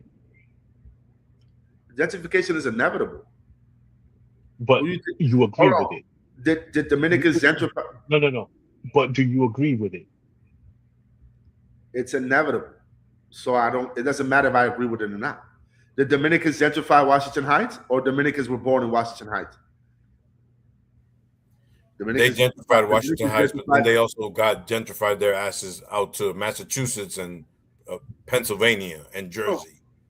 Well, yeah, some people moved like I moved. Yeah, because it's a part of life. Now you got kids from But Wisconsin. no, wait.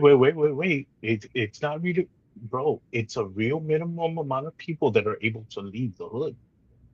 So it's not a part of life. That's You not what can't. gentrification is. But Gentrification. you're saying I moved. It's a part of life. You know what I mean? But to people, that's not a part of life. You're talking about you have folks that have been there, like let's say my entire life, and now because of gentrification, they have to move or they get pushed out. You know what I Now, mean? that's So a different story. e- Them getting pushed but out is that's different. that's what happens when there's gentrification.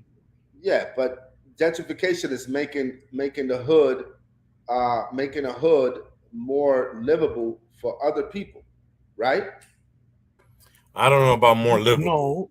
No, Yeah, It's no. really Yeah, about when you start seeing- when you start- That's not Like you gentrification. said, like you said, a That- liquor store. Okay, I got That's you. not I got you. gentrification. I got you. Oh, you said a liquor store is wrong, right? But a Starbucks is right? If you open a Starbucks in the hood, is way better. Starbucks coffee sucks anyway. no. That's just. I'd rather that's- that colada from that bakery that I've been going to since I was New like York is just 5. one example, though. You can't use an example for everything. You can't use New York as an example for everything. But I'm gonna use New York, what we came out of, because Okay. if I didn't have the opportunity to leave New York, where would I live? I would still be living in New York. I would just live in a A different lot of world. people do. I have Julio hasn't left. Eddie Okay. hasn't left. They live there. They live there, right? So okay. I was just saying The point it's the inevitable. point of the question was, Uh-huh. so you're the type of person that agrees with gentrification. You think it's okay. No, I don't think it's okay. It's Oh, inevitable. No, I think okay. Did he not? I thought he said that it was inevitable. Yeah, That's what I understood. that's gonna happen. It's gonna happen. Yeah, but my question originally was, he's the type of person that will probably think that gentrification is okay, and he's okay with because you think it's because you say it's. I think it's okay to open up a casino, right? That's where Yes. that's where the drug stems from. And I Yes. think it's okay to open up a casino. I think it's okay to open up a casino. I think it's okay to open up a Starbucks. I think it's okay to open up a liquor store. It's gonna happen. You act like you act. I don't think opening up a casino. Sorry, I'm talking over you. Finish your statement. I apologize. No, I just think that I don't think opening up a casino is gentrification. Gentrification is more about bringing. It's like what you said. Dominicans in the 70s and the 80s gentrified Inwood and Washington Heights. Well, no. That wasn't Yes, we did. gentrification. That was no. We migrated. Migration is different than gentrification. The It's Dominicans, totally different. the Dominicans open businesses in those places. Yes, but the Yeah. Cubans were Were those leaving places- at the same were time. those- were those So, businesses- wait. No. Well, don't get two things confused. Okay, it's like when the Pilgrims landed in Plymouth Rock. That's where they landed. Okay. You get what I'm saying? And then they started flowing from there. Okay. When Dominicans started going to the U.S., where did they really go? They landed in New York. Okay. You know what I mean? So there was one Dominican there, boom. Hey, yeah, I see this apartment. You know what I mean? When you come, I'm gonna hook you up. Boom. They migrated to Uptown Manhattan, to Washington Heights. Okay. Okay. Okay. Gentrification is when you start getting pushed out. Mhm. Like, let's say Yeah, I this has been gotta. your home. Yeah, This you're has right. been your home, and now because it's a benefit for somebody else, Mhm. we're going to start raising property value. We're going to start raising prices on rent, so then you can move because you're in an income-based housing. Understood. So And that's inevitable. Not I'm just saying, migration. listen to this. Before we start talking out of our asses, gentrification is a process of a neighborhood change where higher income residents and businesses move into historically disinvested lower income areas, driving up property value, taxes, and rents. Okay. Now look inevitable. up now look up the word migration. No, it's Okay. not inevitable because it doesn't happen everywhere. It No, but doesn't happen gentrification- everywhere. It happens where it happens, and it's inevitable that it's going to happen where it happens. Do you know why Washington Heights? Do you know why gentrification is happening in Washington Heights? Go ahead. Yeah. Let's just go. I'm asking. So Nah, I when you guys don't have, okay, because you have the George Washington Bridge. Mm-hmm. So, like, let's say you have means of getting out the city. Mm-hmm. So now you have people that, let's say, work in Midtown, work in downtown. Boom. What's the best place for them to live? Uptown Manhattan. So you start changing. You start kicking people out. So now they could stay in the same place that they work. Mhm. You know what I mean? They have access to leave. Now, what happens to the whole hood? Where are they moving to? Oh, they're moving to different boroughs, the Mhm. Bronx, Brooklyn, Queens. Out You of know what I the mean? state. Bunch of out of the borough, yeah, and even out of the state. You know what I mean? But gentrification, it's not it's inevitable. It's planned. Gentrification is a planning.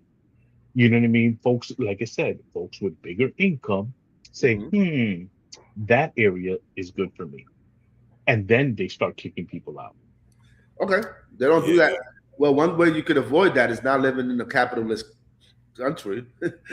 But that's just okay. So it's inevitable that that's going to happen in a capitalist society where people with the most money are going to move into somewhere where it's impoverished, where they see opportunity, and they're going to form businesses there that only people with a higher income can afford to drive the property value up, and so that people of higher income can come in. I'm not saying Like- it's right. I'm not saying it's Like wrong. casinos? Like Like casinos? Like casinos, like anything, like Starbucks, right? right? I mean, we went from frituras to Starbucks, from cassette and CD stores to So a you know, fritura selling pig brunch ears. spots. Hold on, but selling fried pig ears is not a damage to the hood. Bro, but that's just our culture, bro. No, but that's something that we recognize. But we That's didn't something- eat that stuff in that's DR. that's something that we recognize as culturally familiar to us. So we might not think it's that bad, but it's just as bad as you opening up a liquor store if you open up a fritura spot, in my opinion. Yeah. I don't know, bro. Hey man, I don't know. Wait. Okay. right? What? Listen, time out. Mhm. Time out. What causes more crime? A cheeseburger or a 40 ounce? Hey, whatever they put in the food you don't know if that's causing niggas to wild out too. Is it a healthy option? No. No, To and this sit is what here I'm and saying. compare the fried food that we like versus liquor stores, I think it's kind of apples and But they're oranges. both, to be what I'm honest. saying, they're both going to be open regardless. It's inevitable for anybody to open up anything in the hood, and it's not always going to be beneficial to the hood, and it's not any one person's responsibility to make sure now that they have money that they open up the greatest things in the hood to build up the hood. It's not a responsibility of one individual. That's a government thing. I got you, but is it fair to say that most people that live in hoods? Did the government tell Nas, hey, we want That's you what I was to gonna go put at. money into a casino? No, Is because it you fair? have free will. Listen, is it fair to say that most people that live in the hood are fairly low to mid income, right? What do you think casinos are gonna do to those people? The casino, whether it's there or not, people are going to gamble, man. They're gonna That gamble. wasn't the question. That wasn't the question. What do I think? That- It's gonna make people gamble. It's gonna make people go broke. Yeah, Right. it's bad.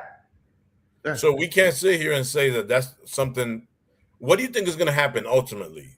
First a casino, then Then what? I don't know, a church. Or no, not a church. Right? Churches are there. Churches are gonna go. No. I'm trying to think of something else. I just don't think that that's any benefit to the neighborhood. It might not be a benefit. It might be a benefit to the people that are investing in it. But what I'm saying is that it's It's gonna happen. detrimental to the folks It there. really is, man. Huh? It's Is it what? going to be detrimental to the folks there. To the folks that gamble. To- I don't. Yeah, to the folks. Casinos? Do you go to casinos? Everybody. I don't go to casinos. Do you go to strip clubs? I don't go to strip clubs. All right then. Are they? But y'all play lotto, right? Are they gonna And we be know built? the I don't percentages play the behind lotto. that. Are they gonna be built?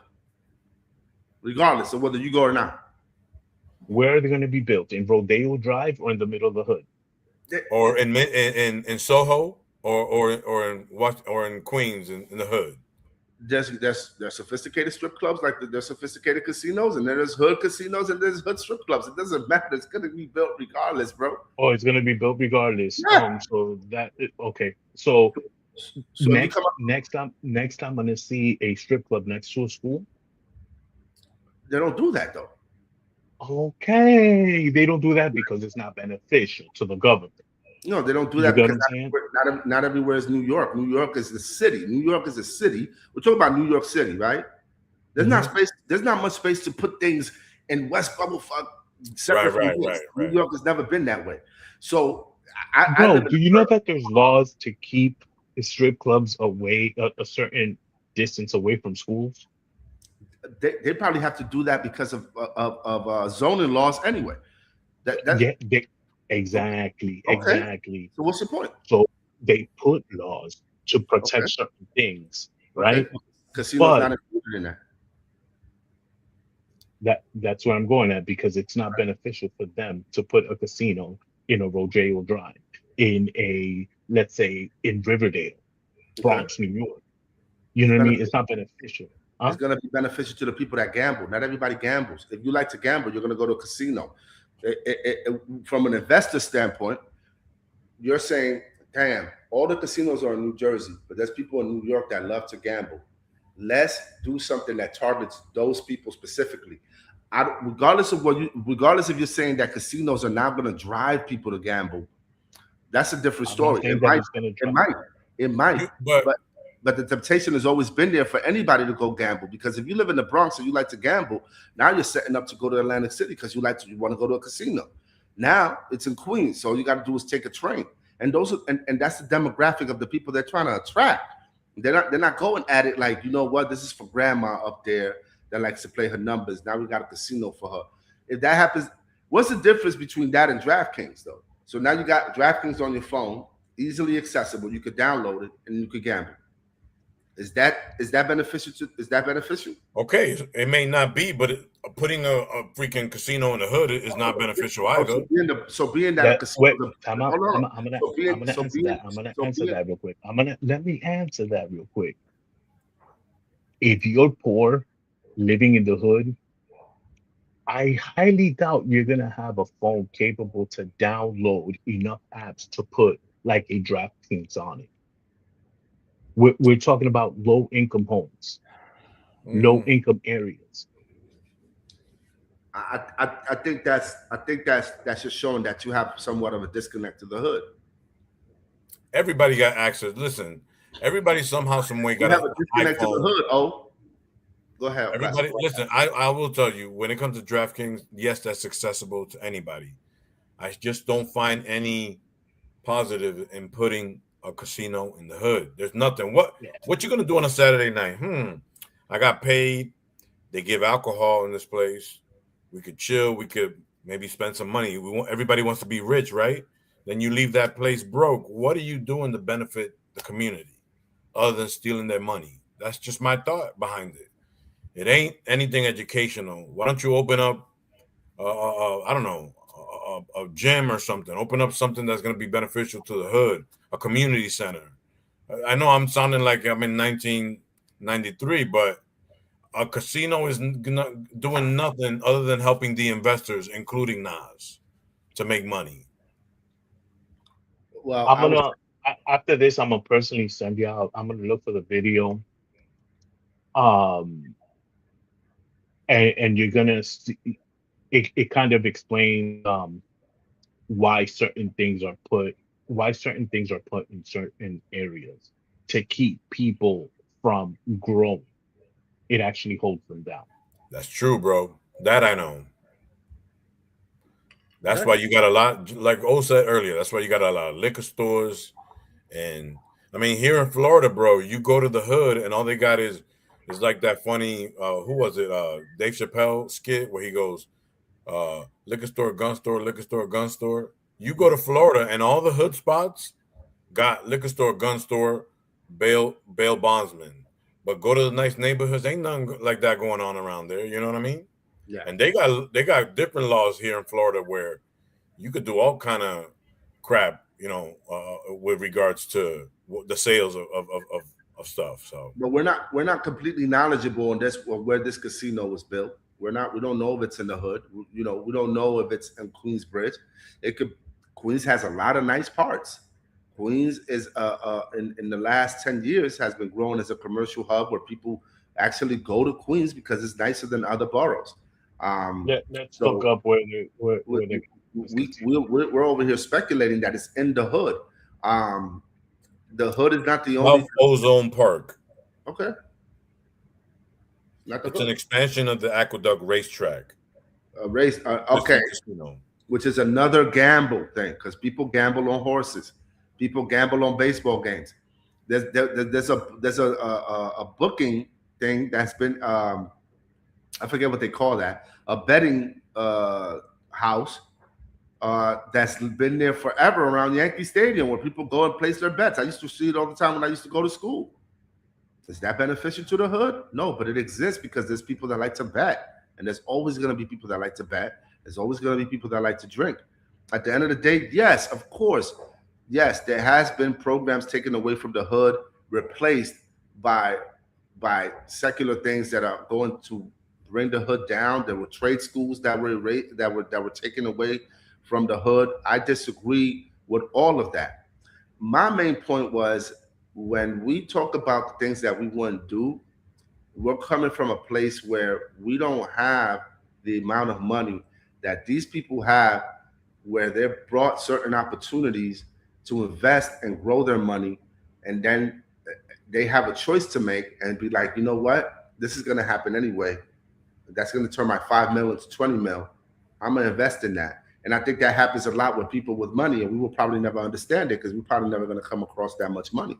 But I think you're concentrating more on the investor and not what the end result will be for those that live around the neighborhood. I think it's two different things. I see your point where you're like, oh yeah, this is a good opportunity for Nas. Of course it is. More power to him. Nobody's hating him on that. But what benefits is that going to bring for the community of Queens, whether it's in the hood or not? It's going to bring benefit to the community of Queens that likes to gamble. I don't think that it's going to peer pressure the people in the hood to become gamblers. I think gambling apps, which is way more accessible because now you're sitting in the couch, I think that does more to encourage people to bet and people to gamble more so than a brick and mortar casino. I remember I went to DR one time and we were staying at a hotel that had a casino. My wife was up there sleeping. I felt like grabbing a drink. I went downstairs and I sat at the bar. I did not have 1 inch of ambition to go and be like, let me hit the crap table, because I've never been that type of person. Sure. But if I was the type of dude that grew up in the hood playing CeeLo and craps all my whole life, and I've been to a couple of dice games, I might want to be like, you know what, let me try my luck. So I understand where y'all coming from, but what I'm coming from is you can have a moral compass when you're poor. When you have money in the bank and now you're brought certain opportunities, you might not think that way, brother. You might see your bottom line. Let me read something to you. So advocates for Asian, Latin, and working class residents around Corona, Flushing, and the other parts of Queens are warning that a large casino will concentrate gambling losses and addiction where people can least afford it.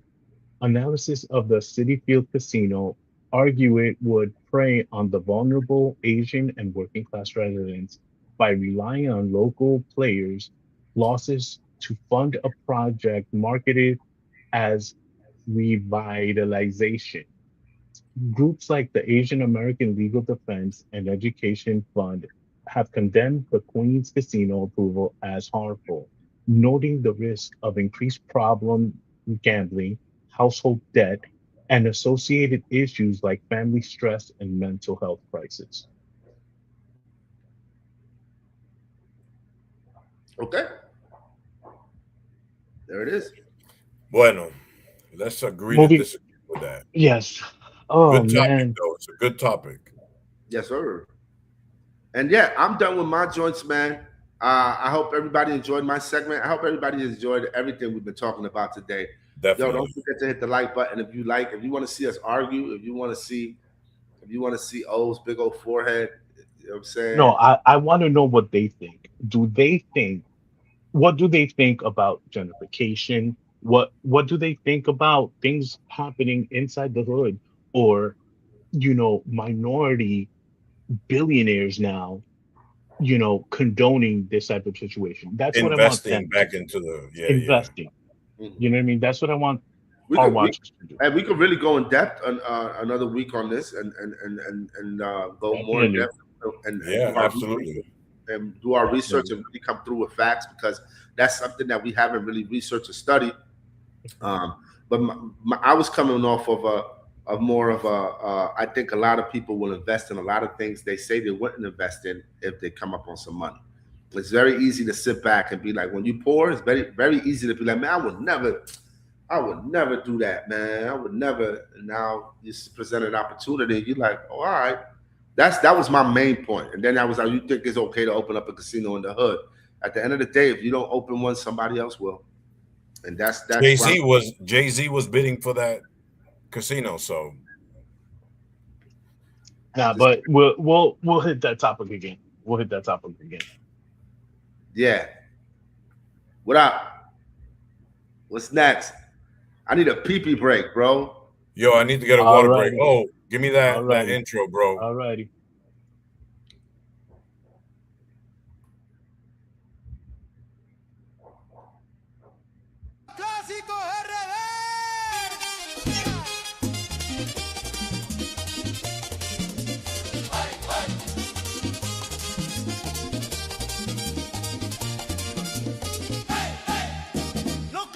RD.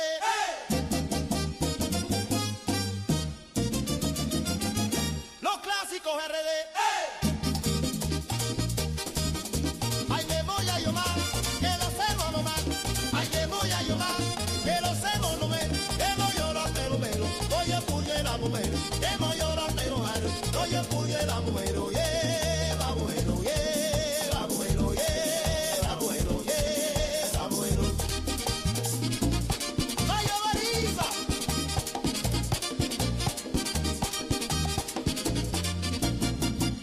Que no quieren celos, que yo te puedo cuidar. Que no quieren celos, que yo te puedo cuidar. Los pesitas de ruedo, que yo no llevo a mujer. Ay, ay, ay, ya muero, yeah, va muero, yeah, va muero, yeah, va muero. Ay, yo mínimo. Ah. Ay, yo marido, o se le prendo el mismo drogado. Vaya la la la la la, vaya la la la la, vaya la la la la, vaya la la la la, vaya la la la la, vaya la la la la.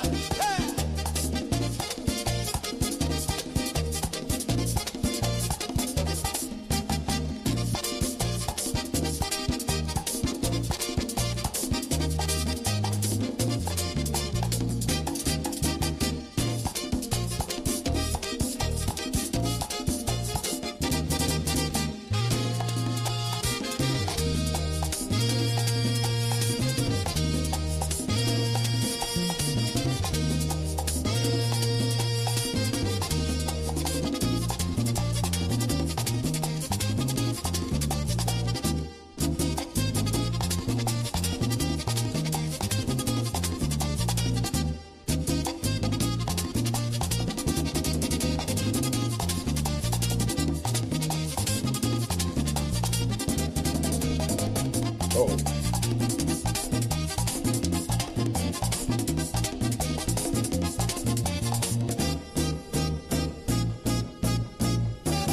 Los clásicos RD.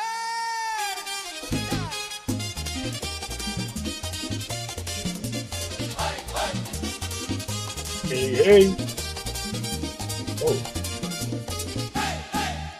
Los clásicos RD.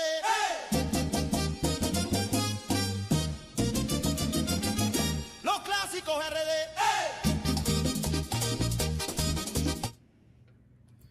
Bueno, señores, buenos días, buenas tardes, buenas noches de nuevo a otro segmento de los clásicos RD. Bienvenidos, como si, oye, me fascina el aplauso. Ya. Bienvenidos a otro segmento del programa. Cálmese, señores, por favor. ¿Qué fue? Esta gente se está muriendo loco con uno. Primero que nada, o primero que todo, no se olviden a darle like a nuestra página, suscríbanse a nuestro canal, comparten nuestro contenido y dejen comentarios, que agradecemos bastante su apoyo a este proyecto. Yo soy Jonathan el Clásico, Hey. con mis hermanos, Hey. Echo el Black y O el Técnico. Ese es el nombre que le Buenas digo. ¿Y O el Técnico. El hombre que maneja todo aquí, que por eso que fluye, así es la palabra, tan perfecto. Él es el hombre que controla o que está bajo los controles. ¿Cómo están ustedes hoy? Dígame, caballero, ¿qué se cuenta? Estamos bien, ya tú sabes, aquí en el campo, porque yo vivo en un campo, tú sabes, yo no jodo mucho con la ciudad, me la paso aquí en mi campito, tú sabes, separado de toda la vaina, toda la acción. Ya yo estoy muy viejo para esa vaina. Yo me la paso aquí, tú sabes, en Chile, una peliculita, un Netflix, una vaina, una musiquita, pero estamos bien, gracias a Dios, todo el mundo de la familia. Y la familia tuya, dime, pero ven acá, tú, no, ni lo voy a decir, porque tú lo quieres, no sé si tú quieres que la gente sepa. Que no. Te iba a preguntar sobre la nueva adición a la familia. El nieto. El nieto, iba a preguntar por el nieto, yo no sabía. Sí, Yo no hombre, sabía. el nieto incluso, no edición, pero el nieto cumple un año mañana, Man, así ya, que no, pero que lo eso sepa. pasa. Una bendición de ser abuelo es una maravilla. Uno dice, no, que sí o qué, que sí o cuándo, pero de verdad que ser abuelo es una bendición de Dios y un año de ser abuelo es de verdad una cosa. Mañana cumple un año, para que lo sepa. Saludos a él. Que Y Dios me bendiga a mi nieto. Dime de ti, mi hermano, háblame. Pero los aplausos están a millón hoy. Nada, yo trabajando mucho y esperando el miércoles para los clásicos RD. Vamos a Eso es darle lo que con hay. toda. Eso es lo que hay. Bueno, el segmento de nosotros, vamos a empezar con lo que qué está sucediendo en la República Dominicana. La noticia de la hora. Le envié a ustedes unos datos sobre un tal Josan Capel. Ustedes escucharon el comunicador que se puso a repartir golpes. Lo que sucede, lo que le voy a dar según lo que yo leí. Al parecer se estaba llevando a cabo discusiones en el tribunal sobre determinar si se debe presentar un caso en contra de la familia Espaillat, que son los dueños del Jet Set. Y había una rueda de prensa y este caballero, Josan Capel, para pronunciarlo bien, se le metió como un patatú una vaina y empezó a gritar, decir, no, ¿cuál es la palabra que busco? Ustedes deben de darle vergüenza. ¿Cómo es que ustedes van a atacar a una familia tan noble, tan como besando fullín, para usar la palabra en buen dominicano? Sí. Y en ese momento él está ahí defendiendo y haciendo un show, gritando, y viene un familiar, un señor tal, vamos a ver si el señor José Luis Custodio, y vino y se paró al frente de las cámaras y se puso a hablar mal de la familia, diciendo, no, eso es para allá, es una rata, que sí o qué, que sí o cuándo. Y el señor Capel viene y le suelta una galleta. Y bueno, Omar, si tiene el video preparado, si me lo puede poner en queue, el primer video, para que veamos un poquito de lo sucedido. Yo lo permito. Usted está loco, Dámele para atrás un poquito. Dámele para atrás un poquito. Por favor. Son ratas, lo es para allá. Lo es para allá, son ratas. Váyase de ahí, coño, usted está loco. Váyase de ahí, yo lo permito. Usted está loco, Son ratas. Esto lo que se está viviendo aquí es una presión social para mantenerlo ahí. Eso no es voluntario, porque ella estaba allá adentro, no puede ser voluntario. Eso es lo que es. Aquí. ¿Cómo? No, los Espaillat son inocentes, porque si Antonio hubiese estado en la mesa que le facilitó al hijo de don Eduardo Estrella, también el destino se lo lleva. Hay familia atrás para Chele. Sí. No. Es lo que andan buscando Chele, vendiendo los muertos. Aquí están vendiendo los muertos. ¿Por qué aquí no han venido don Eduardo Estrella? ¿Por qué aquí no ha venido don... Córtame ese video. Señores, yo voy a empezar una vaina y quizás la gente se va a ofender. Córtame el video. ¿Por qué que a veces los dominicanos son tan lambones? Ahora, según yo me puse a investigar, este caballero es un comunicador, no es ni periodista, ni tiene estudio formal de la prensa. Es un tipo que hace contenido, que le dicen comunicador, y trabajaba con el Pachá. Los que no conocen el Pachá, que el Pachá ahora está en la Mega, en el Vacilón de la Mañana. Lo del Pachá es un buen presentador, pero también le gusta como la mojiganga, un poquito para alterar a la gente. Para mí, este tipo como que salió para armar un show, buscando contenido, buscando view, y sucedió lo que sucedió. Vamos a seguir, yo quiero sus opiniones, pero luego de esa barbaridad de ese caballero, la prensa entrevistó al caballero que le dieron el golpe, el señor José Luis Custodio. ¿Tú me puedes poner ese videito rapidito, por favor? El de Luis. Sí, por favor.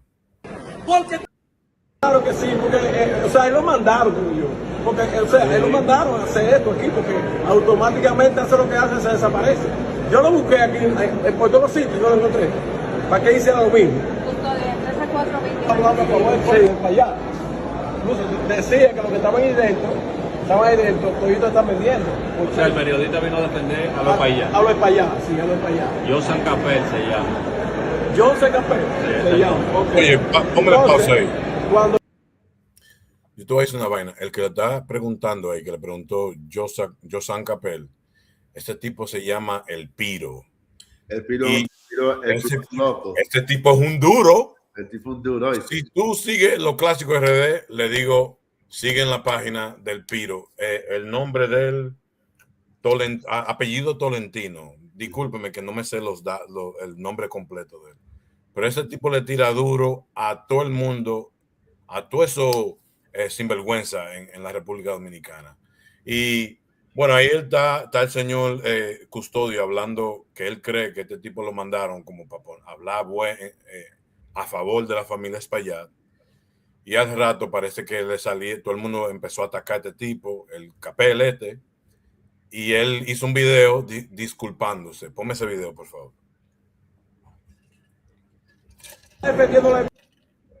A raíz de la situación vivida hoy en el Tribunal Palacio de Justicia de Ciudad Nueva, donde se iba a conocer si va a juicio de fondo el caso del Tjay,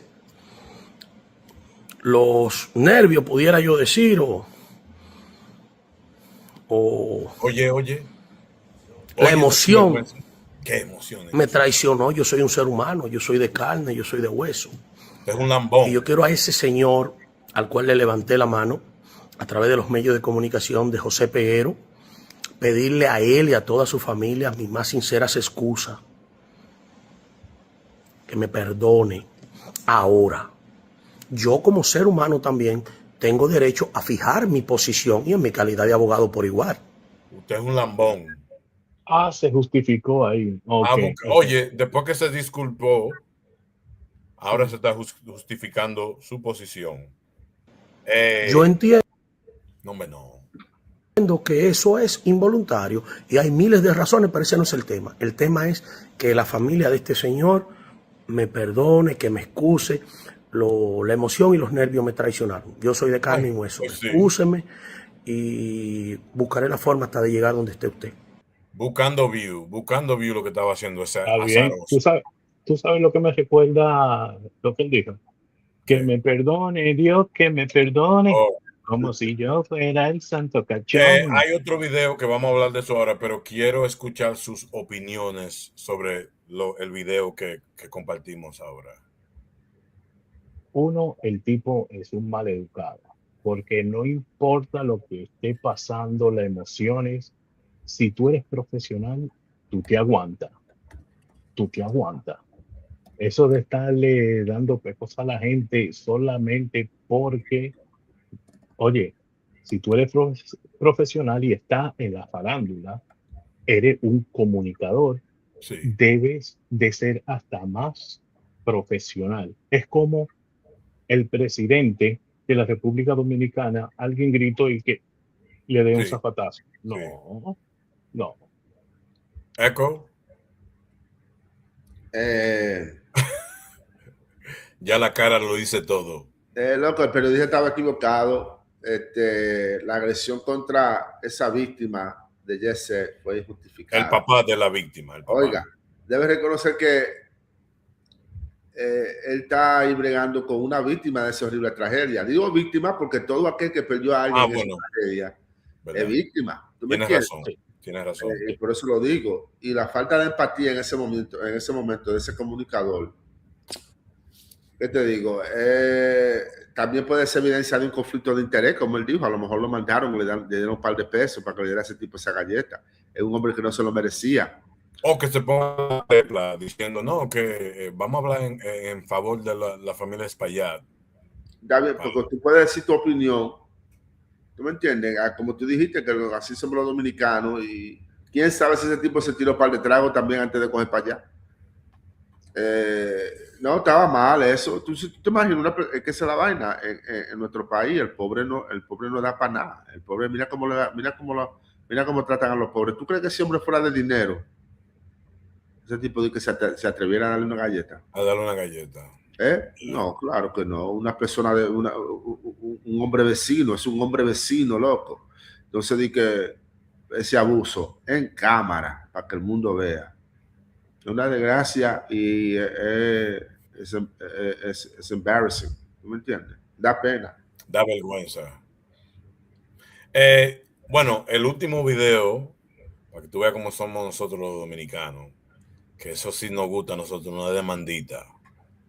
Porque el último video que vamos a compartir sobre este caso es: el señor se buscó un abogado de una vez y su representante habló sobre lo sucedido. José Luis Custodio, que es un adulto de 64 años de edad, ha sido agredido de manera injustificada e inaceptable por el señor Capel, un periodista, mientras el señor expresaba su dolor como víctima frente a la prensa. Fue brutalmente agredido injustificadamente. Nosotros exigimos de inmediato el arresto de este señor por la agresión que ha hecho a nuestro cliente. No vamos a permitir agresiones ni contra él ni contra ninguna víctima del Jet Set. No puede ser posible que en pleno Palacio de Justicia, donde se está buscando justicia para 236 muertos, se permita que un charlatán, así hay que llamarlo, venga a agredir a un señor de esa edad. Nosotros rechazamos esto y exigimos de inmediato la intervención de la Procuradora Fiscal del Distrito Nacional y de quien sea competente. Esto nos estamos querellando, de hecho acabo de salir de audiencia para presentar la querella formal y vi un video publicado en algunos medios pidiendo disculpas. Señor, no se le aceptan las disculpas. Usted tiene que ser procesado por esta charlatanería que usted ha hecho, agrediendo a un señor que puede ser su abuelo. Eso no lo vamos a aceptar. Y no aceptamos disculpas, porque ese es un acto de irrespeto que no puede ser aceptado. Y el golpe que me dio, y el golpe que me dio, que hasta la visión perdí. Dije que está ciego ahora. Ya está ciego. Espérate. Ay, espérate. El hombre está ciego. Ya está ciego. Oye, pero el buen dominicano. El dominicano siempre le gusta su demandita. Ponerle sopita al opio. Claro. Al principio iba a decir que el tipo buscó el abogado más chistoso en el mundo con ese gorrito. Yo no sé Así qué que se gorrito viste es. allá. Así que se viste. Al que él pudo instruir a José en Capel a que dijera que hasta la vista perdió. Sí. El tipo es un duro. Un durazo. No. Lo impresionable fue que el tipo buscó su abogado ahí mimito. Hasta la misma ropa tenía puesto. Eso fue. No, es que eso sucedió en el Palacio de Justicia. Yo sé, claro. Yo sé. Y ahí mimito cogió, ven que yo te voy a representar y dile que claro, tú estás ciego en un ojo. Claro. Sí. Pero que de todo modo, esa agresión fue demasiado fea. Sí, y ese tipo definitivamente lo que estaba buscando era view y definitivamente debe de pagar. Ahí están hablando que lo van a votar de un programa que él pertenece. Eso es bueno que le pase por sinvergüenza. Se lo merece. Y nada, hablar de ese caso. Yo no sé si ustedes tienen otra opinión sobre eso, pero es que sí o sí el que agredió debe de ser arrestado, porque ponerle la mano a otra persona es contra la ley. Claro. You know? So, ¿qué se lo buscó? Se lo buscó. Yo digo, si él es un fan famoso ahí que solamente está por los clics, debió de hacer otra payasada para llamar la atención, pero no ponerle la mano. Ahí es que lo dañó. Porque claro, tú quieres. Él lo estaba haciendo. Tú quieres estar de loco gritando y diciendo que esto está mal, esa familia son buenos, que sí, ok. Él estaba bien haciendo eso. Pero no, se pasó de mano literalmente. Claro, no tenía que poner la mano a ese tipo, a ese hombre. Y el problema grande que se habla en mucho, por ejemplo, a los que lo mencionan, otros, el mismo Piro lo menciona mucho, El problema es que este señor es para allá, es dueño de muchas empresas de comunicación, o sea, estaciones de radio. Y ninguno de estos programas, los grandes, le gustan hablar de él en lo negativo, ¿tú me entiendes? Entonces, no, la gente busca justicia. Un año, ¿sabes lo que es? Un año después y nadie ha pagado por eso. Ahí hay entrevistas en el mismo tribunal, los trabajadores diciendo, las veces que yo le he dicho a esta gente, eso se va a caer, eso se va a caer, eso se va a caer, y nada. Y ahora están buscando justicia, pero un año después, ¿qué le van a hacer? El dinero, lamentablemente, el dinero habla todo allá. No importa cuánto dinero, personas murieron en esa tragedia. Yo sé que lamentablemente ese señor de una manera u otra va a buscar a no hacer cárcel y la familia de ellos. También hay que mencionar, perdón, algo más que quería mencionar, también hay muchas familias que han vendido su muerto también. Ay, sí. Es que los pobres, estábamos hablando ahorita del dinero, que se venden. Oh, ven, si tú no me mandas a la fiscalía o no me monto una querella, te damos tal y tal monto de dinero. Y lo que no tienen cuarto, imagínate, ¿qué van a hacer? Claro que lo van a coger. No importa si no hay justicia, mientras le den su dinerito en el bolsillo, eso es lo que la gente está buscando. Ya. Da lástima, pero es la realidad. Algo rapidito, que van 12 días desde la muerte del David Abreu, lo que hablamos la semana pasada. Ajá. Y hasta el día de hoy, el supuesto sospechoso, el que le quitó la vida, sigue, la palabra es prófugo, si lo estoy pronunciando bien. Se llama Jesús Metz Cruz. No tengo foto del delincuente, pero según dicen, el tipo todavía sigue libre. No lo han encontrado. La persona que fue que le metió el cuchillo. Wow. Ok, ahora vamos a hablar algo positivo de música. Para eso que tenemos aquí los clásicos, ¿verdad? Cada semana quiero traer un segmento, un top 5, para decirlo así. Y esta semana me quiero concentrar en las 5 mejores intérpretes femeninas de la República Dominicana de los años 80 y 90. Ahora, en la página mía, que es Los Clásicos RD en Instagram y Facebook, hace como 9 meses, 10 meses, hice una encuesta y de esto hice mi lista de los top 5, así que no me maten, pero me llevé de lo que los seguidores eligieron y le tiré una extra, la número 5. Así que vamos a empezar con la número 5. Para mí, las 5 mejores intérpretes femeninas de Estados Unidos, de la República Dominicana. Y son, número 5.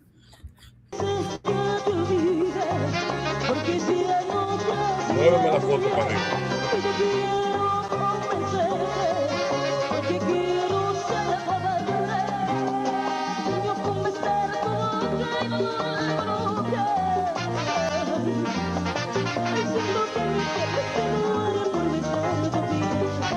Tú eres mi hombre y yo tu mujer. Donde quiera que estés, amor, contigo estaré. Ay, porque el sol puede mentir, porque el mar puede engañar. Un favorcito técnico, si es posible mover las fotos de nosotros ahí para que vean. Irisneida Santos. Irisneida formó parte de la New York Band en los 80 y al inicio de los 90. Luego hubo un conflicto con lo que tiene que ver con contratos y ella y el trombonista que se llama Franklin Rivers. Bueno, se cambió el nombre, se lo americanizó porque se llama Franklin Ríos. Ellos formaron un grupo, una orquesta que se llama Iris y Franklin, o Franklin Iris. Yo ni recuerdo de qué versión era, pero pónmelo un chingo otra vez. Irisneida Santos, la número 5.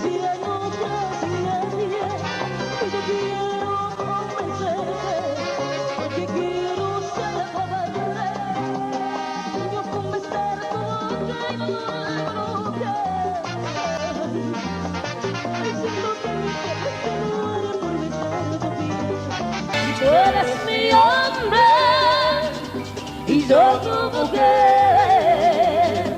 Donde quiera que estés, amor, contigo estaré. Ay, porque el sol puede mentir, porque el mar puede engañar. Bueno, la número 4 ahora. Vámonos con la número 4. Señora, déjese usted por convencida que es la dueña de su vida, aunque sufra yo estaría por amarlo más que a usted. Yo quiero esta vida, no sé qué hacer, sin él no la puedo entender. Hoy sé que lo amo, pero se fue, lo dejé partir y hoy no sé vivir sin él. Yo quiero esta vida, no sé qué hacer.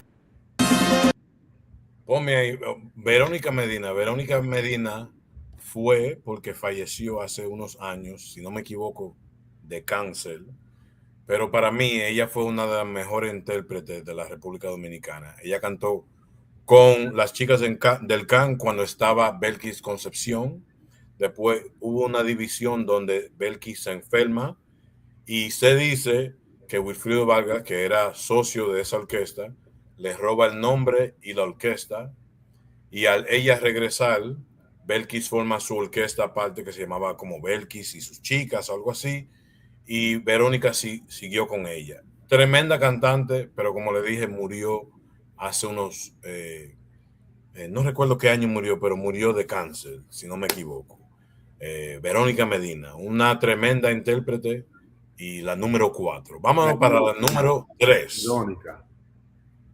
Pero ya terminamos, si ya no te quiero, amor comprado, el que tú has buscado no hallarás conmigo, prefiero un mendigo a volver contigo.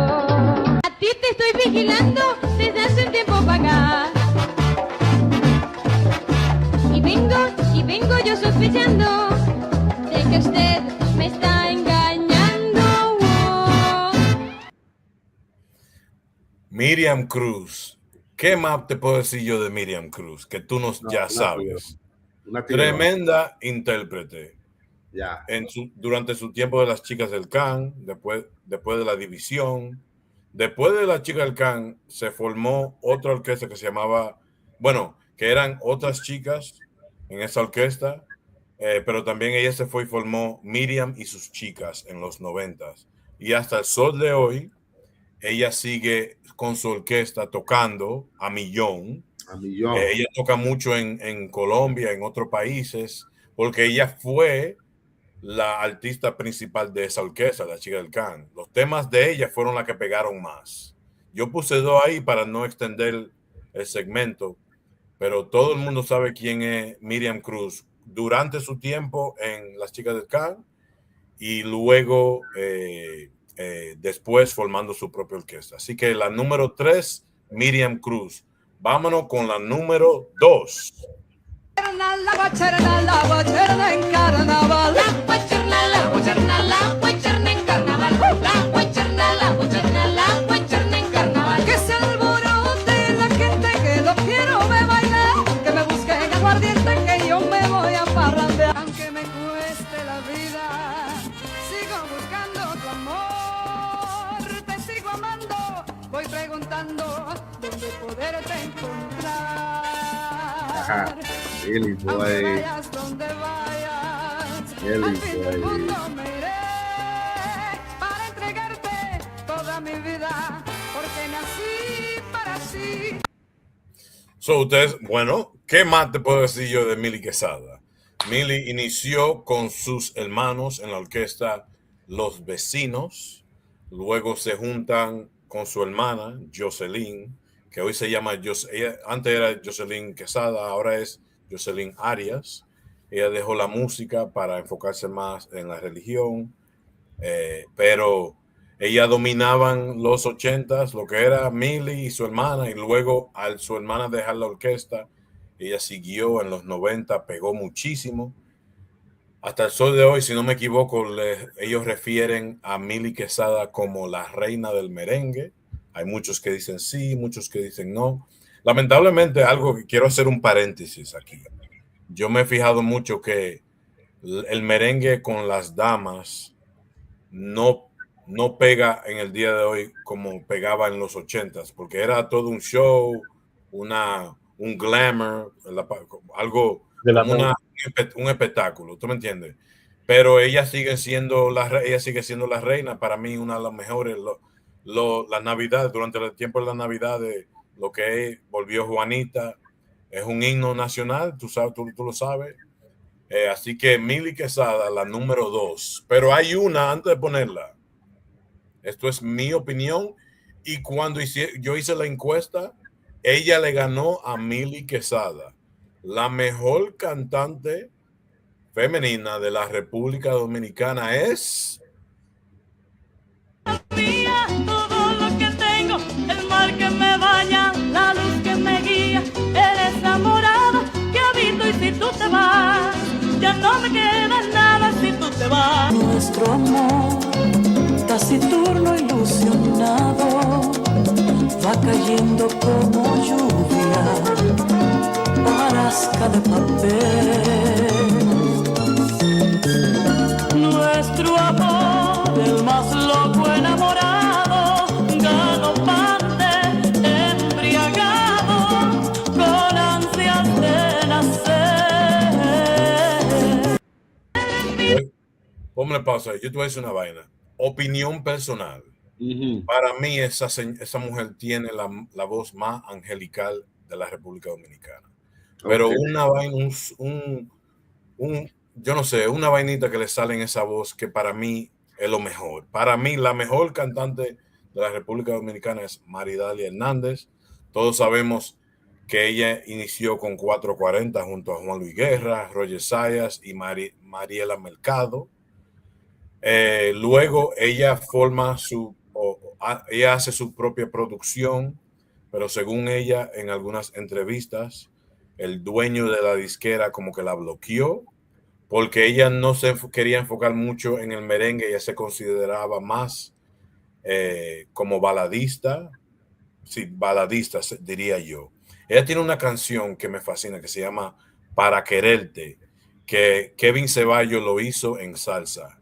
Y es pero una canción hermosa, hermosa. No te podrá decir de la cabeza quién fue el compositor, pero si tiene tiempo, la canción se llama Para Quererte, de Maridalia Hernández. Es una balada, un bolero, no sé cómo se define, pero la mujer y canta hoy como si todavía estamos en el 85 con 440. Para mí, la mejor cantante femenina de la República Dominicana es Maridalia Hernández. Y eso que ella cantaba con otra dama en la orquesta.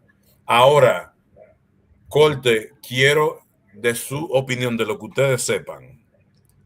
¿Quién, en tu opinión, empecemos con Echo y luego vamos con O, la mejor, tu favorita cantante dominicana, puede ser de hoy o de antes? ¿Cuál es tu opinión?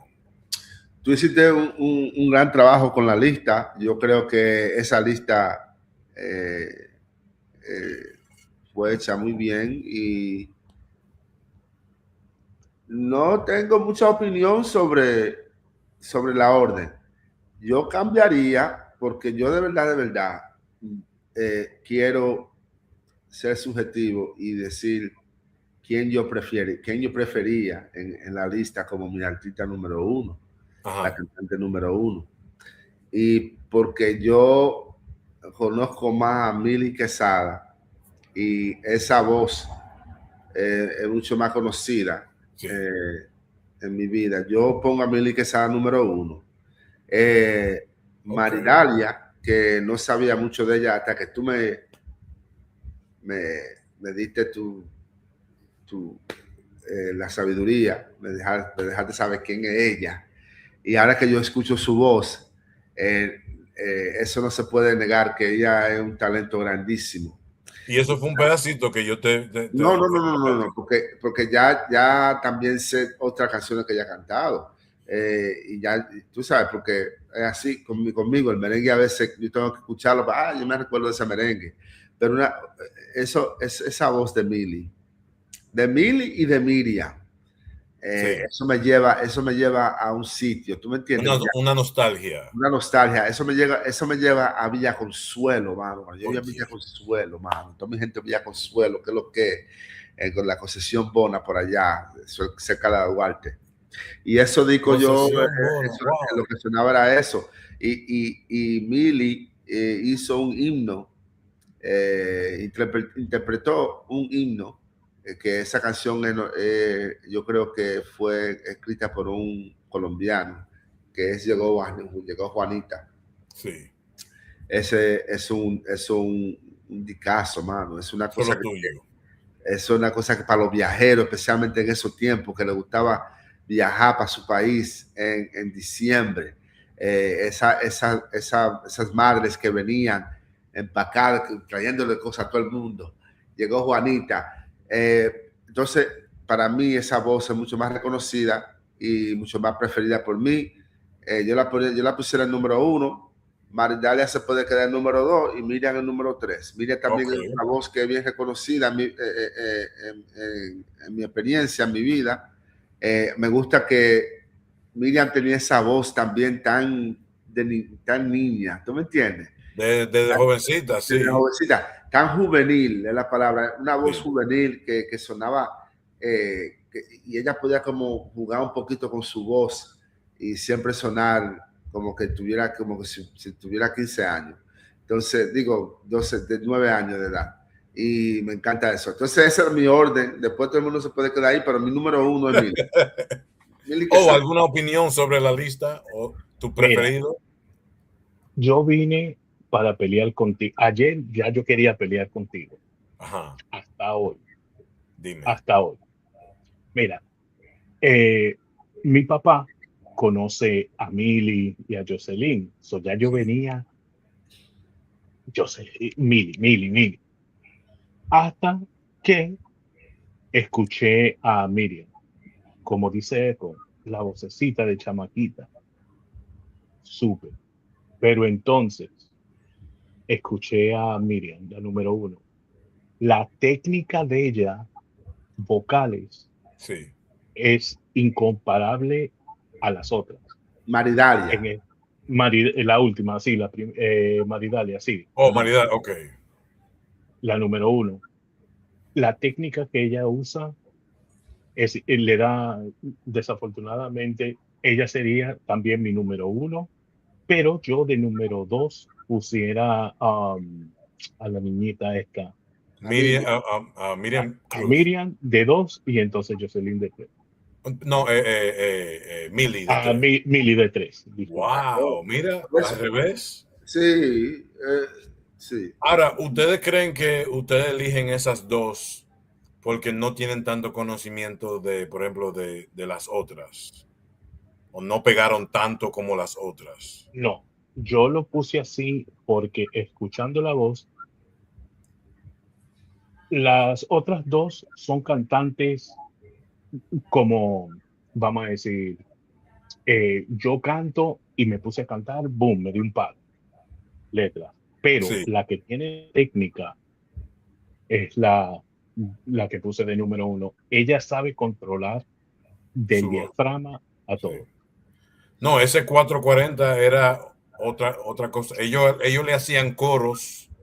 Ellos le hacían coros a otros grupos. Antes de formar su orquesta, ellos le hacían coros a otro artista, a Ale Bueno, a Ruby Pérez, le hacían coros. Así de tan buenos eran ellos en lo que, como tú dices, la técnica de la música. So, imagínate, estaban con otro maestro, Juan Luis Guerra. ¿Quién no va a cantar? Pero yo espero que disfrutaron de la lista. Si me quieren matar, déjenme en los comentarios. No me gustó la lista. Yo me llevé de lo que me gustó a mí personalmente, pero a la misma vez me llevé mucho de la encuesta que hice casi un año. que también igual tenían Millie. Era como los playoffs en el NBA, que era eliminando uno. Por ejemplo, yo empecé con Millie versus Fefita. Después Adalgisa Pantaleón versus, déjame ver, aquí yo lo tengo aquí rapidito. Adalgisa Pantaleón, que cantó la canción Como abeja al panal, con Juan Luis Guerra. Sonia Silvestre, Vickiana, no sé si se recuerdan de Vickiana. Eunice, que también cantaba con las chicas del campo. Esto fue a diario, todo dirigiendo. Y al fin, la última, era Maridalia versus Millie, y Maridalia ganó. Y por mucho. Así que espero que disfrutaron el top 5. Voy a intentar una semana de hacer una lista diferente para disfrutarla, para obviamente sobre la nostalgia de la música dominicana, el merengue. Hablamos de temas de lo que está sucediendo ahora. Y no se olviden, señores, apoyen esta página, denle like, suscríbanse, déjennos comentarios, hablen, rieguen la voz, que este programa, no solamente los clásicos, pero de mis dos compañeros, vamos para arriba que vamos. Tenemos mucho buen contenido. ¿Tú me ibas a decir algo? Sí, yo te quería preguntar. Eco, ¿tú ibas a decir algo? Sí, yo quería preguntarte sobre qué está pasando en donde tú vives. Yo creo que tú vives en Florida, si no me imagino que muchas orquestas pasan por ahí. Algo reciente. Sí. Sí, ya quería preguntarte sobre eso. Verdad, mira, señores, los clásicos vamos a hacer por ahí vienen el 31 de mayo, vienen a House of Blues aquí en Orlando. Bueno, yo no vivo en Orlando, pero en la Florida, en Orlando, viene los hermanos Rosario y vamos a asistir allá para grabar contenido, para que disfruten. Va a ser un show tremendo. Tú sabes que los hermanos Rosario son lo máximo cuando tiene que ver con la música en vivo. Eso es lo chulo de eso. Así que vamos a grabar un live, vamos a hacer live allá, vamos a grabar contenido para subirlo, a ver si sacamos fotos con los artistas, con los integrantes y darle shine también a los músicos, que son los músicos de los hermanos Rosario. Así que el 31, los que viven en la Florida, el 31, House of Blues, los clásicos RD, vamos a estar allá, si Dios lo permite. Así que no se pierdan. Después ponemos el flyer para que la gente vaya y ponemos eso, si pueden. Para que conozcan, sí. Para que vean esa sonrisa brillante, loco, de persona. Estamos trabajando también con mi amigo, un plug ahí, mi amigo el Franchi, que trabaja en una estación aquí local de Orlando. Él va hasta allá también, así que, bueno, nos veremos allá los que pueden asistir, pero vamos hasta allá el 31 de mayo en House of Blues en Orlando. Los hermanos Rosario, Bomba Rosario. Bomba. Señores, llegamos a lo último. Se ha terminado el show. Le agradeceremos mucho, como siempre, que sigan en sintonía del programa. Le quiero dar las gracias a Echo el Black y su programa Check Other. También mi hermano el técnico. Le decimos el técnico porque si ustedes supieran lo que sucede detrás de las cámaras, eso es él dándonos a millón. Señores, manden su contenido, sus videos, y con el day to day, como decimos nosotros, el trabajo y la familia, a veces se nos hace difícil enviar los videos a tiempo, y de una manera u otra logramos hacer buen contenido gracias a este caballero aquí. Así que formalmente le tengo que dar las gracias, Omar. Yo sé que te vuelvo loco a ti, yo personalmente, porque siempre te estamos enviando videos súper tarde. Tú eres siempre que nos mantiene en la línea. Los invito a que sigan su página, ahí lo dicen, su página, su canal, What the Fudge TV, y mi hermano Check Other, el Echo is Black, que también tienen buen contenido. Señores, ¿algunos comentarios antes que cerremos el segmento? No, también yo sigo lo que tú dices sobre sabes que ese tipo, nosotros lo descubrimos en un taller, estaba trabajando como mecánico en un taller. Sí. Le dijimos, loco, mira, tú puedes hacer más. Lo encontramos en la calle ahí. Ese tipo estaba arreglando carros o robando carros, no sé, pero le dijimos, loco, pero ven y vamos a hacer esta vaina. No, pero en serio, Un saludo al hermano. Oh, y gracias por todo. Siempre, siempre agradecido. Señores, un gran segmento. Sigan nuestra página. Ya ustedes saben. Nos fuimos. Hasta la próxima, la semana que viene. Todo lo que tengo, el mar que me baña, la luz que me guía, eres la morada que habito y si tú te vas, ya no me queda nada si tú te vas. Nuestro amor, taciturno, ilusionado, va cayendo como lluvia, hojarasca de papel. Nuestro amor, el más loco enamorado, galopante, embriagado, con ansias de nacer.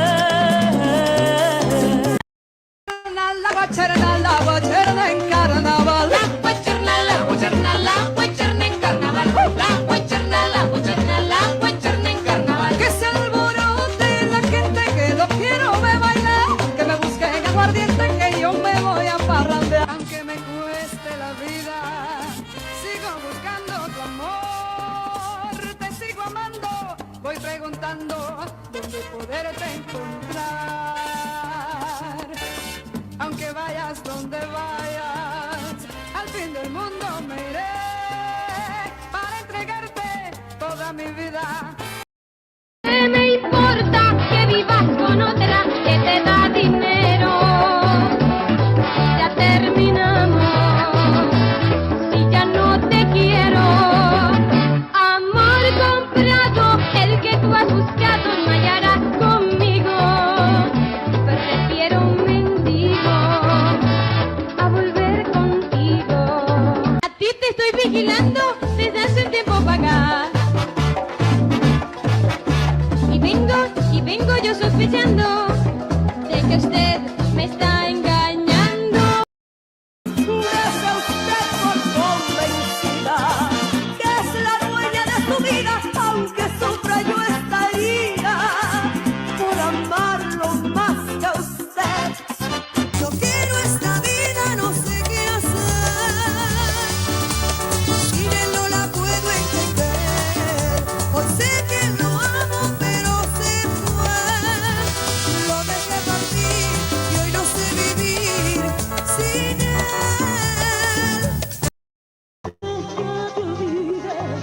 Porque si ya no te nadie, yo quiero convencerte, porque quiero ser cobarde.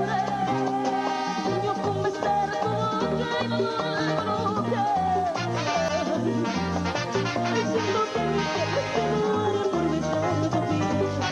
tú eres mi hombre y yo tu mujer.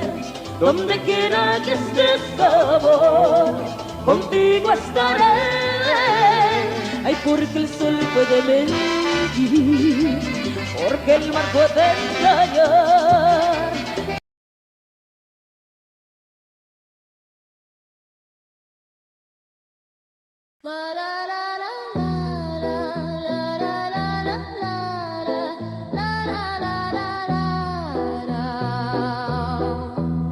What the fuck, TV?